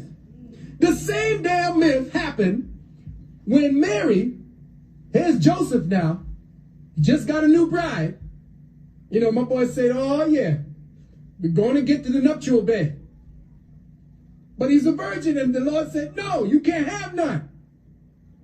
I'm going to have her. So what comes down? Take your bitch one time. A dove. Check it. Now that's some sick shit. Now you know why? The early church fathers was into fucking cows and sheep. That's right. That's not even a joke. Bestiality is a foreigner type of thing. That is a foreign trait. An ecclesiastical law from you can't fuck sheep. That's where Christianity came from. They had to write a law. I think it was Pope Innocent or Pope Leo had to write it down for these priests. Stop fucking the little boys and stop fucking the animals. Crazy. It's deep. This is what you... Wait a minute. Let's go back. Yeah, they're still doing it now. Yep. For every tree is known by its fruits, and a corrupt tree bringeth not forth good fruit. No one can bring a clean thing out of an unclean thing. Yes. Yeah, Coach. I'm glad you appreciate Yeah. the master teacher. Him and Bobby on the same type of energy. They raw with it. They don't try to fancy it up. They just keep it a bean. Yeah, but Immaculate Conception is the virgin birth, which is something I'm going to go into when I'm writing my other book. Well, yeah. Well, see, in those days, if you were not born of a father, you were actually looked down on. As a matter of fact, in those days, the sun could get you pregnant. Now, if you can get pregnant from the sun, because have you ever checked out sperm? Have you ever checked out what sperm look like? It's lightheaded. They call sperm what? Aura seminalis. Listen to the words. Aura seminalis. Lightheaded. If you look at the head of the sperm, there's a halo around it. There's a light in it. So, essentially what you have, sperm is nothing more than the condensed tincture of sunlight. The essence that goes into creating, essentially what you have, sperm is nothing more than the condensed tincture of sunlight. The essence that goes into creating the feminine principle, though part of the sun, her particular wavelength is silver. So gold is male, silver is female. This is where you get your silver tongue. This is where you get the king who wears the golden crown. You see what I'm saying? Also, semen, sperm is lightheaded, but when it connects with an egg, there's a flash of light. This is your big bang of creation. Lightheaded, silver tongue, iron lungs. You see where I'm going? So when the sperm meets the egg, this is your big bang of creation. When that light goes off, that life becomes, creation becomes. Dig what I'm saying? Principles are what go into creating life. That's the bond. That sets up the chemistry. KHAM history. All right? So understanding that the male sperm is nothing more than a transport system for light. And it is actually not the sperm that's creating the implosion that creates the explosion called life. It is the light that it is bearing. Okay? Check. All right, now.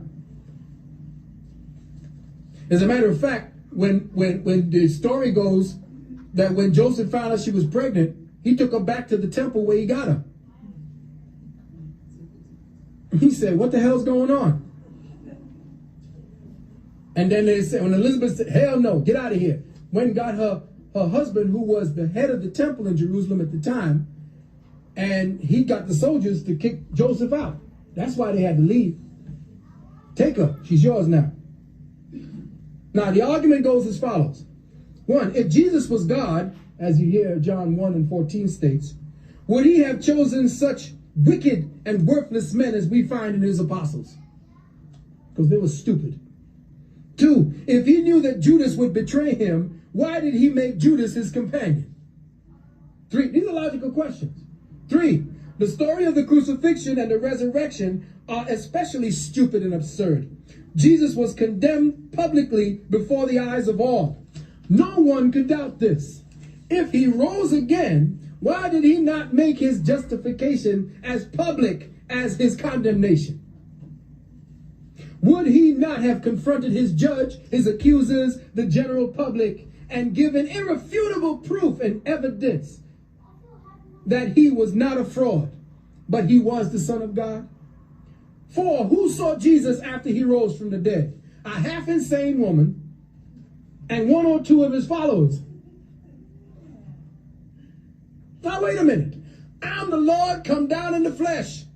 I'm standing before everybody in the Sanhedrin in the crown of thorns, being persecuted, talking shit. Yet, to prove who I am, I come back to the dead just to stay in hiding? If your divine purpose, as all these priests keep telling you, was to come and show the lowly people what was going down by your sacrifice, by hanging on the cross, That shit hurt. by dying and then coming back, again. Why would you not let everybody know? That nigga moved out of town. In the second part of his thesis, Celsus tests the beliefs of Christians by philosophical principles. He shows that the Chemites and the Greeks previously taught all that was true to Christianity and had it in a nobler and better form. He ends his document with a practical note to all Christians. Give up your stupid separatists and your tendencies to separate, to stop worshiping demons, and to join in all civil and military duties imposed on citizens of the state. He goes on to say that God is God and beautiful and blessed. He therefore cannot change. For if he were to change, it would only be for the worse. Therefore, God cannot come down as a man. This is what he's saying. See? Check it out now. Has he not the power to do all things without assuming a material body? Does he not know all things? Is he not able as God to do everything that he would do as incarnated God? And no real advantage is gained by men, for they do not know God any better by seeing him in a bodily form. God must be seen by the soul of the Spirit, and men are deceived if they imagine they know him better by seeing him in a corruptible body. Come on, say that again, please. No real advantage is gained by men, for they do not know God any better by seeing him in a bodily form. God must be seen by the soul of the Spirit, and men are deceived if they imagine they know him better by seeing him in a corruptible body. You understand what I'm saying? The only time you should be seeing any God is within and from within. Anytime you see any man walking, you get sick and tired of looking at him. You see him eat, piss, shit, and they say, well, damn, he's just me. Wouldn't he have served it better than to come down and did something else?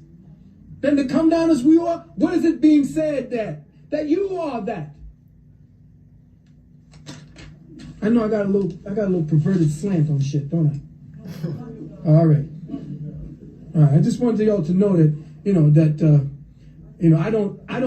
I don't abjure the Christians themselves.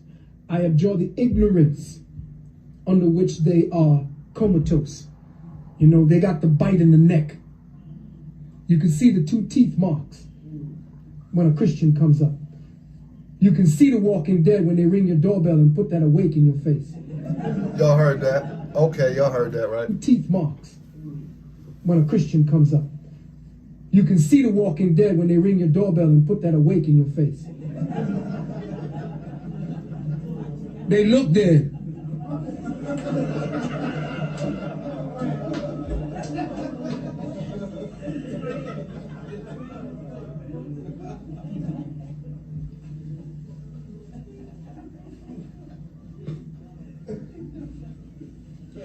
Nor Nor can the purpose of Christianity, a signs for the incarnation of God in the flesh, be regarded as true, much less logical. The nature of the whole, that is, the omniscience of being, is always one and the same. There is always the same amount of evil in the world as there is good. There is nothing evil in God. The evil is matter. You're right on time. You understand that as we see it go on. God is continually making the evil serve the good, as always it has. This being the case, it is absurd to believe and assert that God would be especially interested only in a few members of the human race. He works always for the whole. Hence, the Judeo-Christian doctrine is patently stupid, peculiar, and absurd. Did God, at the particular time, suddenly arise from a coma, and just like that, resolve to rescue only a few Caucasoids that came out of the mountains to adopt Christianity and Judaism? By exhibiting the superiority of the ancient teachings, we're wrapping up Phil Valentine, GG, and what we're dealing with today is vampires of consciousness, and it's dealing with the parasitic relationship of religion on the people and how dumb the shit is, and just how backwards and hypnotized and converted and contorted it has become, and some of the origins of it as well. You're right on time. You're right on time, though. To the circumstances that had the ancients appeal to reason, where the Christians, with absolutely nothing to appeal to reason, cries out with their ignorant masses to believe, to believe. He goes on to say that the doctrine of the Son of God was copied from Plato, who copied it from the Chemites. Now, as to the teachings of Paul, you got to remember Paul was the Christian. He was the one that was assigned the work of the church. Every time you turn on them blasted televangelists, they're running something from Paul. That Creflo dollar, boy. Creflo pimp a dollar. I decided to dedicate a portion of this lecture to Paul after I saw a television broadcast with the theological crack pusher Creflo Dollar and some other Christian shows called The Believer's Voice of Victory. These people were talking such bullshit with Paul was concerned that I decided to set the record straight. Now, again, I used the word bullshit right there for myself. The testimony of Paul, by all accounts, shows proof by evidence taken from the New Testament that Jesus the Christ, or Iesus, the anointed one of the four Gospels, is a mythological character. To this end, we will first examine the testimony of Paul, for he is the first Christian writer whose works have been allowed to come down to the masses. Paul, or Saul, is promoted by Christianity as the greatest writer of its earliest time. He seems to have done more than any other person to establish the Christian religion, if his alleged epistles contained in the New Testament can be said to be true. I say this because of the true history of Paul we know nothing. We find no evidence as to when he was born, how long he lived, or at what dates the several events of his life occurred. It is said that he was sent to Rome sometime before the death of Festus, which occurred about 62 AD. It appears that he suffered martyrdom in the so-called Neroian, Drew Nero, executions during 64 AD. If any of the epistles of Paul in the New Testament were written by him, then they were prepared by one who lived in Jerusalem when Jesus the Christ of the four Gospels is said to have been teaching there. If the alleged facts of the life and work of Jesus were known to anyone of the first century of Christianity, Paul is the one who should have known about it most fully. If Jerusalem was the place of Paul's education, now you can look in Acts chapter 22, verse 3. They tell you that that's where he was taught. Then his education must have been going on at the time of the preaching and the death of this person called Jesus.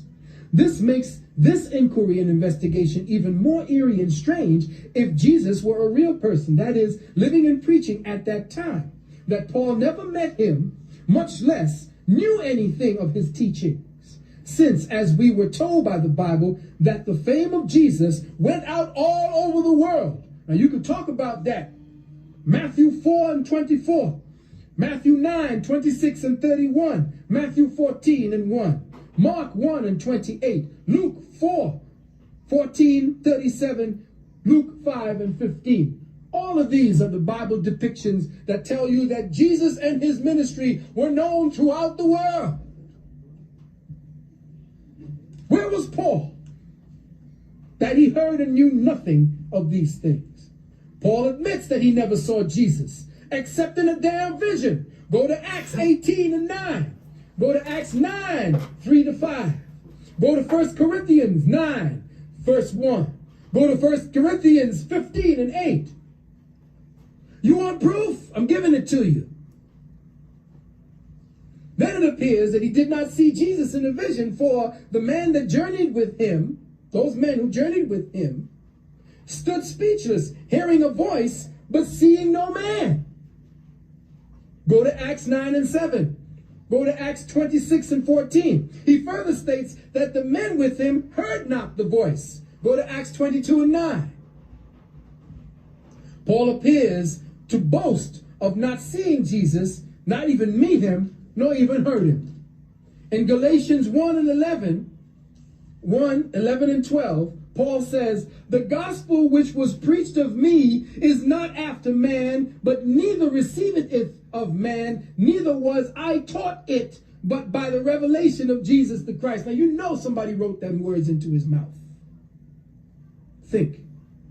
Apart from this line being an obvious forgery, Paul is professed to have derived his knowledge from supernatural sources, from dreams and trances and visions. Acts 9, verse 3 to 9, Acts 26, verse 13 to 19. Dreams and trances and visions appear to be the foundation of all Christianity, from Constantine to Paul.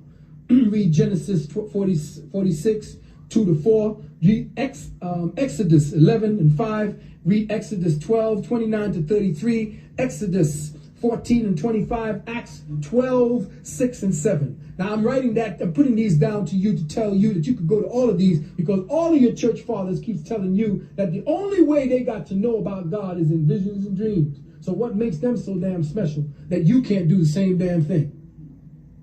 Why must they codify it and qualify it for you? Give it a name that you're going to kneel down and genuflect and worship to. Why don't you give it a name? Out of these dreams, visions, and trances came the works that we accept as the word of God. And we accept it or we be damned. Ye must accept the book, because what? This is the word of God. The inspired word of God. Ye be born again or be damned. The silence of Paul relative to the alleged miracles of Jesus is difficult to understand. Nowhere in Paul's epistles does he speak about the wondrous works of his Jesus the Christ. Why is that? Of course not. All these miracles is hard to understand, and I will display the particulars so that all of you good Christians who believe in belief rather than reason. 1, Paul says he was reared and educated in Jerusalem. You can read that in Acts 22 and 3, Acts 26, 4 and 5. 2, as proof of his residency, he is documented as having consented to the stoning to death of Stephen. Read Acts 8 and 1. 3, Paul is advancing the cause of Jesus, but makes not a single specific reference to anything he ever said or did. On the other hand, he quotes quite freely from other prominent people. For example, in Corinthians 1, verse 2 and 9, Paul quotes as scripture a passage which both Origen and James admits was taken from an apocryphal work called The Revelation of Elias. It's one of the books they took out of the Bible. Salute, nicer. 2, in Acts 17, verse 28, Paul quotes verbatim et literatim from the phenomena. Now, phenomena written by the Greek poet Aratus, and from the hymn of Jupiter of Clentus. This is, if you read in Acts 17 and 28, this was taken from a Greek poem called Aratus. or the poet Coloratus, and it was a hymn to Jupiter. 6. The saying, evil communicates corrupt good, evil communications corrupt good manners, in 1 Corinthians 15 and 33, was quoted by Paul from the Face of Menander, one of the 7 wise men of Greece. This was a book.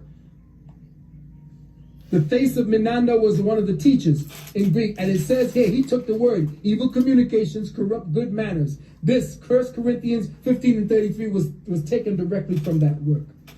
In the book of Titus, chapter 1, verse 12, he quotes from the Greek poet Epidentus and calls him a prophet.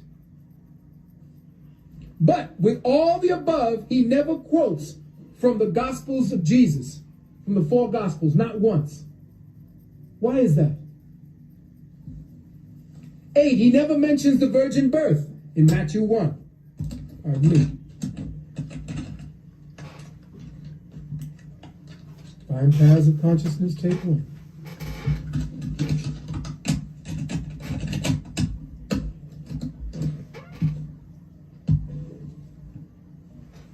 He never mentions the virgin birth, Matthew 1, 18 through 21. 9, he knows nothing about the voice from heaven saying, this is my beloved son, from Matthew 3 and 17. He knows nothing of the transfiguration, from Matthew 17 and 2, Mark 9 and 2. He knows nothing of the alleged miracles performed by Jesus. He knows not the slightest knowledge of the teachings of Jesus. He stated quite emphatically that he was made a minister of the gospel, which had already been preached to every creation of the heaven. Read Colossians 1 and 23. If he is preaching a gospel that was already preached to everyone under the sun, why are they ascribing Paul this particular gospel, saying that he was one of the acolytes of Jesus, and he's sort of putting it up? Now, he preached a God manifest in the flesh who had been believed in the world in Timothy 3, 1 Timothy 3 and 16. In fact, this previous reference could not have been to Jesus, whose doctrine had not been preached at that time, nor generally believed in the world till ages after that time. 15, Paul knows nothing of the Sermon on the Mount, Matthew 5, 1 through 12. 16, he knows nothing about the Lord's Prayer, Matthew 6, 9 through 13. He knows nothing about the parables. In all of his epistles, Paul quotes not a single word, not a single saying of Jesus.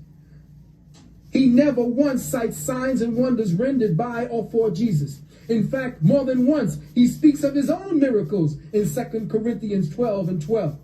But he positively refuses to discuss any miracles except those signs done by himself or by the influence of Jesus. Romans 15, 19, 18, and 19. When preaching at Jerusalem, Paul omits those marvelous incidents that were the career of Jesus and fails to describe them even to the Gentiles. 22, the population of Lystra was more than anxious to worship Paul for merely curing a cripple. Those at Melita said that he was a god because he was not killed by a serpent. Read Acts 28 and 6. Those in Ephesus loved his tailoring expertise because Paul could sew. Read that in Acts 8, 19 and 12. Now, all of these things that Paul are talking about, how is it that Creflo Dollar can sit up there and talk about the fact that Paul was talking about Jesus Christ? He was not talking about Jesus Christ. He was talking about Jesus the Christ.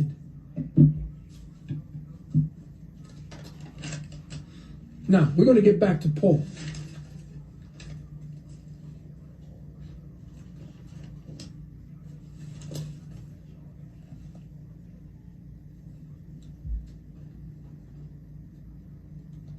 In the oldest Gospels, there appears in Matthew 2, verse 4, where the Christ should be born. Matthew 11:2 reads, John hearing in the person the works of the Christ. The Christ. In the same Gospel, it is also stated that Jesus said to his disciples, whom say ye that I am? And Simon Peter answered and said, thou art the Christ. Then changed and charged his disciples that they should tell no man that he was Jesus, the Christ. In Greek, it was Christos. Hindu, it is Krishna. and it means the anointed. Now, the word Christ was used very liberally at that time for great potentates. Cyrus, the king of Persia, was called the Christ. Mithras of Persia was also known as the Christ. Heru, or Horus, was known as the Christ. Bel Minor was known as the Christ. Io was known as the Christ. Adonai was known as the Christ. Each of them was called the Anointed One, or the Christ. The title of the Christ, or the Anointed One, was applied even at the time to the King of Israel. The title of the Christ was applied to religious teachers, teachers of factions, necromancers, wonder workers, and even the magicians of the time were called Christ. This common usage was shown in the Gospels themselves. Look at Matthew 24, 23, and 24. Look at Deuteronomy 13 and 1. Then if any man shall say unto you, Lo, here is Christ, or there, believe it not. For there shall arise false Christs. Deuteronomy 13 and 1. There shall arise false Christs and false prophets, and shall show great signs and wonders, insomuch that, if it were possible, they shall deceive the very elect. False Christs tells you that the word Christs was used a hell of a lot more than we believe it was used. These statements show that the Christ was a title only. Therefore, it is a title. As a title, it cannot be a name. Thus, this is strong evidence that all passages in the New Testament which contains the word Christ as a name exposes the hand of the early Christian forgers at work, as he interweaved into the Pauline epistles certain spurious words and passages to fabricate evidence in an attempt to give validity and existence to a person that was completely unknown to history. It was only by devious customs and habits extended over thousands of years' time that the title of the Christ gradually mutated into a name, and Jesus Christ, or later still Christ Jesus, became one designation. The name Jesus is a Latin transliteralization of the Greek Iesus, I-E-S-O-U-S, which in turn is transliterated from the Hebrew Yeshua, Yeshua, or Joshua, meaning Jehovah is salvation. In one form or another, this name appears throughout the Old Testament. During the Hellenic period of Rome, the name Jesus wasn't well received by the Jews because they saw it as a bastardization of Yeshua or Joshua. So many people with the same name Jesus adopted the purely Greek analog Jason. And this name appears in this form in the New Testament as well. Acts 17 and 5. Acts 17 and 5. Jason is another word for Jesus. Jason and the Argonauts. How many Argonauts were there? 12. And go to Romans 16 and 21 as well. After the so-called captivity, the name is seen frequently and is interchanged frequently with Jehoshua, the successor of Moses, who is called Jesus more than once in the New Testament. Look at Acts 7 and 45. Later on, the name Jesus became one of the commonest Jewish names appearing in the New Testament. See Acts 13 and 6, see Acts 18 and 7, and see Colossians 4 and 11. The name Bar-Abbas is also Jesus, although it was deleted from the chief manuscripts by the Christian fathers, specifically Origen, who was careful to see that no sinner among these had borne the name of their Jesus the Christ. And you could read this in the Encyclopedia Britannica, 9th edition, volume 13, page 656. T.W. Dewan, in his book, Bible Myths, writes, "We know of a Jesus, son of Sirach, a writer of Proverbs, whose collection is preserved among the apocryphal books of the Old Testament. The notorious Barabbas, son of Abbas, was himself called Jesus. Among Paul's opponents, we find a magician called Elymas, the son of Jesus. Among the Christians, a certain Jesus, also called Justus, is known and written about. Josephus mentions more than 10 different distinct persons, priests, robbers, peasants, lowlives, and others, who bore the name Jesus, all of whom lived during the last century of the Jewish state. Who is this Jesus that you got hanging on the cross and you genuflect to every Sunday? Make sure to hit that like, family. The evidence appears very distinct and plain that Jesus the Christ of the four Gospels was unknown to Paul. The life story of Jesus the Christ of the four Gospels was not invented and written until 4 generations after the death of Paul. That is the only explanation that can be offered for the fact that Paul makes absolutely no references to the teachings and miracles of Jesus the Christ of the four Gospels. In fact, there is no proof that Paul himself actually lived. The Encyclopedia Biblica, listen, the Encyclopedia Biblica states, it is true that the picture of Paul drawn by later times differs utterly. I believe the Encyclopedia Biblica he just spoke on is on my Discord. Oh, y'all look pretty. Yeah, Biblica, listen, the Encyclopedia Biblica states, it is true that the picture of Paul drawn by later times differs utterly in more or fewer of its details from the original legend has made itself master of this person. The simple truth has been mixed up with invention. Paul has become the hero of an admiring band of the more highly developed Christians.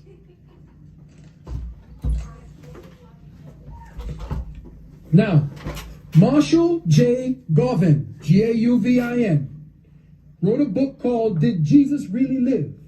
And on page 58, he says, check it out. Now, this is from the Encyclopedia Biblica. He took it from here. The Christian authority admits that invention has done its work in manufacturing at least part of the life of Paul, the earliest Christian writer. In truth, the ablest Christian authors and scholars reject all but 4 of the Pauline epistles as being spurious. Listen carefully, people. This is in the Encyclopedia Biblica. They reject all but 4 of the epistles as being spurious. Some maintain that Paul was not the author of any of them. The very existence of Paul is questionable.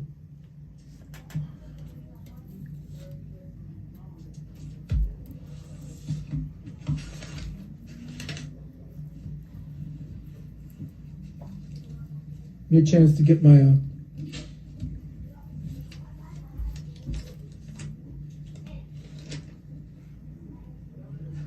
check my Discord while he look for his shit. Check my Discord out. All the links to everything you can jump on is in my About section on my YouTube channel. Get on it's free. Now let's go to the. It's free. No Let's talk monthly about the payments, crucifixion. no nothing. Because all you folks a just whole love to library talk about how he waiting for died you. on the cross for us. Sharonda, I see you. Salute, Queen. Yep. Peace. Let's talk about all this. We stuff wrapping up about Phil Valentine right the now. Crucifixion.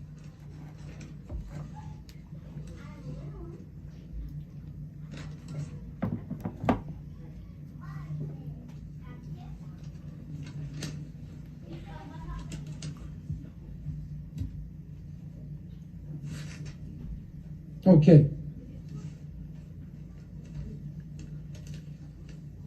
Shit, make sure to hit the like before he get going. Make sure to hit the like.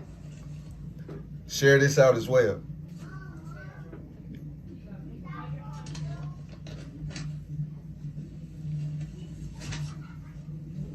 There's a good book called Christianity Before Christ. Check out, it's all on the Discord library. Once again, it's free, no monthly payments, no nothing. Just create a username. That's it. There's voice chat. The 16 Crucified everything. Saviors. Have you read that book? That's a good book. It's on the library. It's in the library. He knows it. Dr. Kersey Graves. Page 129 and 130. Dr. Kersey Graves states, we find that there has always been a margin for doubt amongst his own followers as to the fact that the crucifixion of Jesus Christ, and this in the very country and era of its occurrence. Many of the early Christians and contemporary Jews and Gentiles doubted it, and some openly disputed that it ever occurred. Others bestowed upon it the mere spiritual signification, and not a few considered it merely symbolical of a holy life. One circumstance calculated to lead to the entire discredit of the story of the crucifixion of Jesus Christ is the revelation in connection to it, a violent convulsion of nature and the resurrection of long-buried saints. Events not supported by any authentic contemporaneous history, sacred or profane. As these events must be set down as fabulous, they leave the mind in doubt. Listen to what he says. They leave the mind in doubt with respect to the fact of the crucifixion itself, especially when the many absurdities involved in the doctrine of crucifixion are brought into view. The connection with it, some of them so palpably erroneous that an unlettered idiot could see and point them out. Important point. If the canonization of saints did not take place until after the establishment of Christianity as a state religion, who in the hell are these saints that rose from the dead when Christ had just died? Think. In your Bible, they said that the saints were resurrected at the death of Christ. Which saints? Conjures up pictures of Michael Jackson and, dun, dun, dun, dun. Thriller! You think about it. The saints arose from the dead at the time Jesus died, but Christianity did not come into being until what? 300 years afterwards. But the saints rose at the time. Yeah, okay. I'd like to know who the names of these saints are. All right. Who is it? Elijah, Job, Jeremiah, Samuel? Who? Huh? Now, what event did they say led to the crucifixion of Jesus? Let's look at John 11:47 to 53. Come on, John.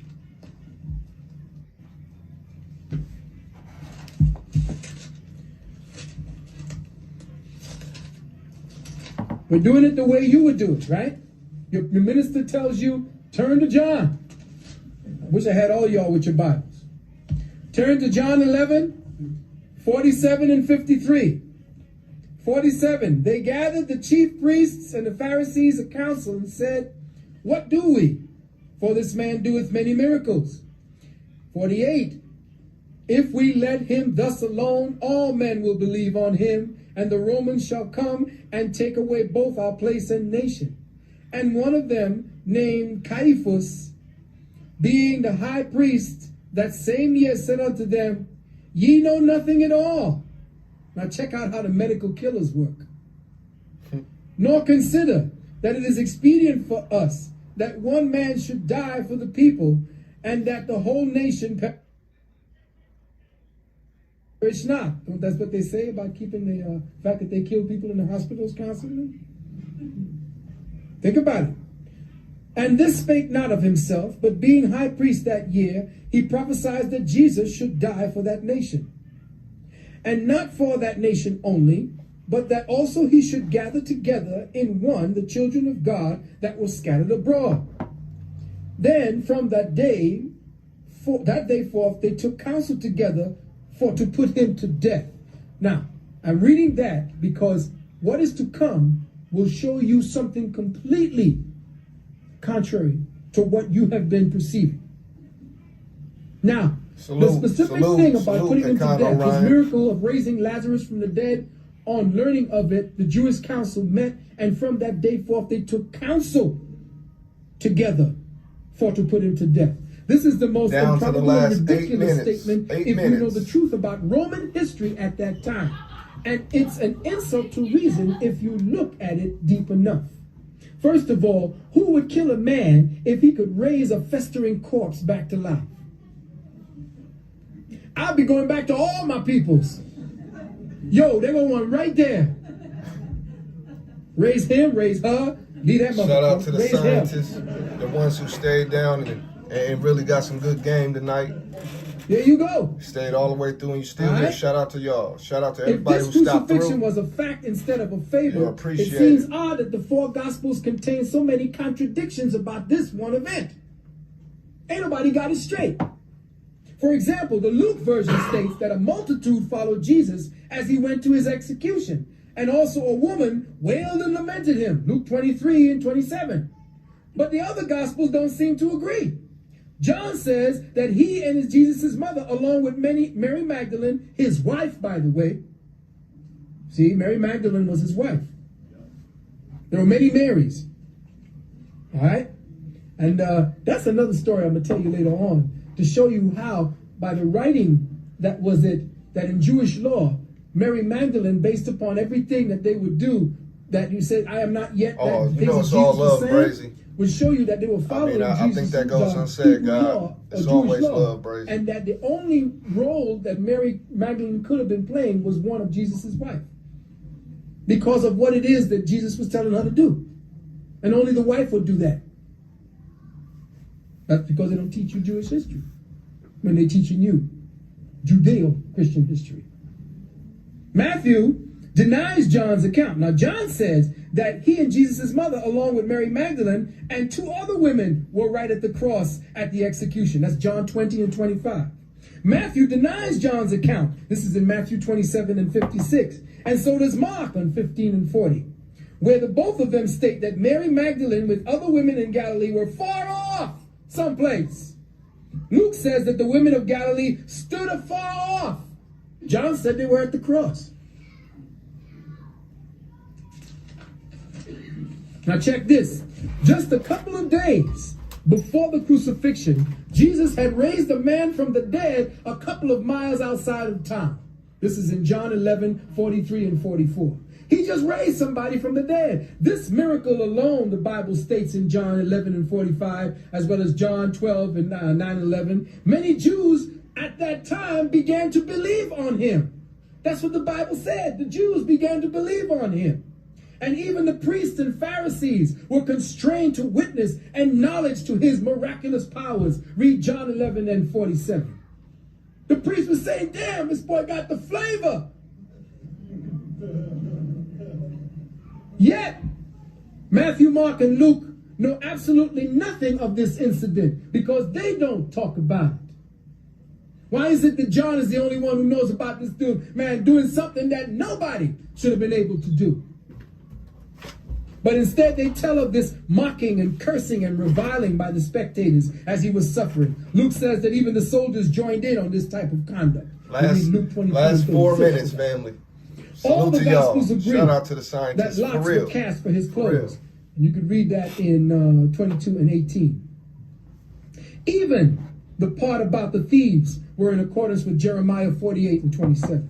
Jesus was buried very privately by one man, though John adds another figure, I guess, to one to carry the foot of the corpse, I guess. John 19, 38 to 40. Perhaps the both men were rich, as was the requirement in Isaiah 53 and 9.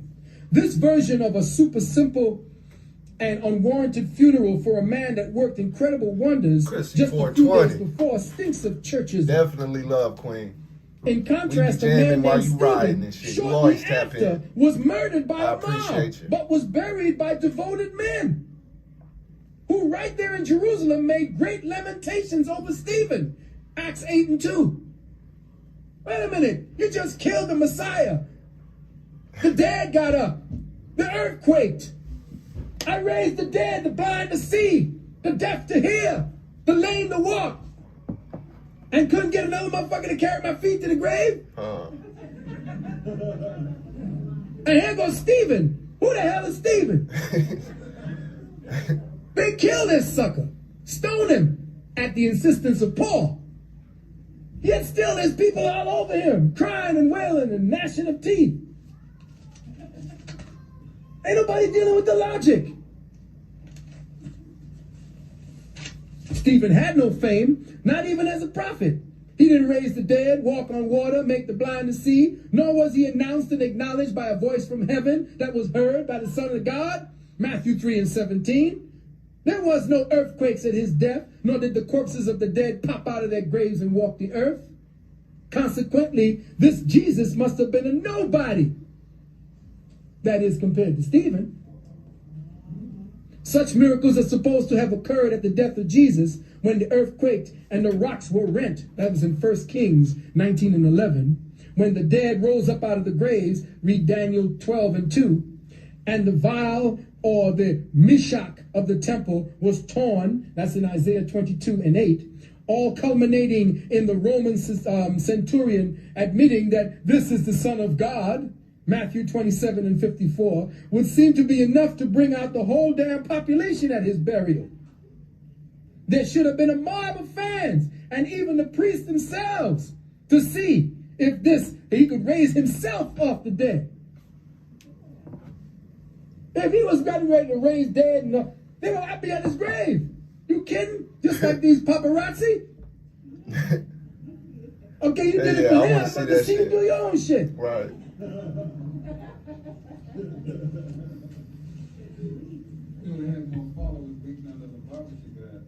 Yeah, Coney Island, yeah.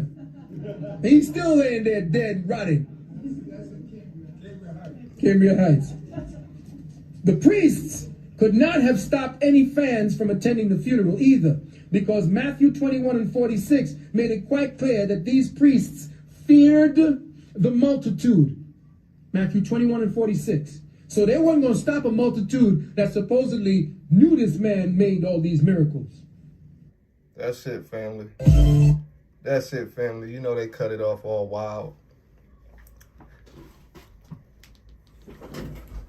That was the wrap up of Phil Valentine, the lecture he just gave. If you weren't here when I said it, was Vampires of Consciousness, the parasitic relationship of Christianity and religion, the history behind it, and its effects on the people. Let me know what y'all think. What y'all think of Phil Valentine? I think Coach gave me his perspective on Phil. He liked Phil. What y'all think? This is one of the teachers, man. You know, once again, I'm not here to force this down anybody's throat. I'm just here to showcase our teachers. You dig what I'm saying? Phil, yeah, great. Okay. I like that. You know, for some reason. Yeah. Shout out. Oh shit! Wait a minute. Shout out to my Facebook family. I'm tripping. Shout out to my Facebook family. I ain't shouted y'all out the whole stream, and we've been on this bitch for 2 hours and some change. Shout out to my Facebook family. Thanks, babe. I forgot all about. My bad. Yeah, Phil is one of my favorites too, babe. Always appreciate it. I dig him. I like him. I liked him. Seemed pretty cool. Cool. Yeah. You know, once again, like I said, this isn't to force this down anybody's throat. You know, if you disagree with some things, that's absolutely fine. That is absolutely fine. You see how my lady support me on Facebook and YouTube? Love it. But yeah, if you disagree with some things, that's fine. You know, ain't nothing wrong with that. But as long as I'm trying to, you know, we're pushing a different narrative over here. Communication is key, but also listening, open-mindedness, not strictly go to the defense of, oh, he said something I disagree with, so I'm just going to shut him out. No, I don't agree with the master teachers on every single thing they say. And that's okay. But as long as you appreciate it, just a different perspective, a different science, then that's all that's necessary. You dig what I'm saying? So with that being said, family, I'm going to take a break tomorrow. You know, I do the master teachers every other day. So tomorrow we just going to have a morning live stream. And then after that, I'll come back with a different one. With this one, I asked my family, who did y'all want to see? And it was pretty much unanimous. Everybody chose Phil. So I'm going to do another poll. I'm going to give everybody an opportunity. I'm going to put it up right after this stream. I'm going to give everybody an opportunity to have enough time to put their vote in. But I do appreciate you guys. It's been another dope one. I got another dope one coming. I already got it kind of figured out, but unless y'all pick somebody else, then I gotta, change it up. But with that being said, family, I do appreciate y'all. Shout out to the scientists. We are definitely pushing a different narrative, and its effects are being seen, and I love it. So with that being said, I'm gonna see if this works. If it don't, then I tried, shit.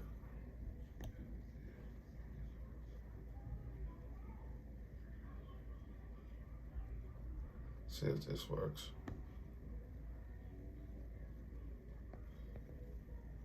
Can y'all hear that? I don't know. Shit is even playing. Let me cut it off. I tried, family. Salute, family. I'm out. I hope that shit played, though.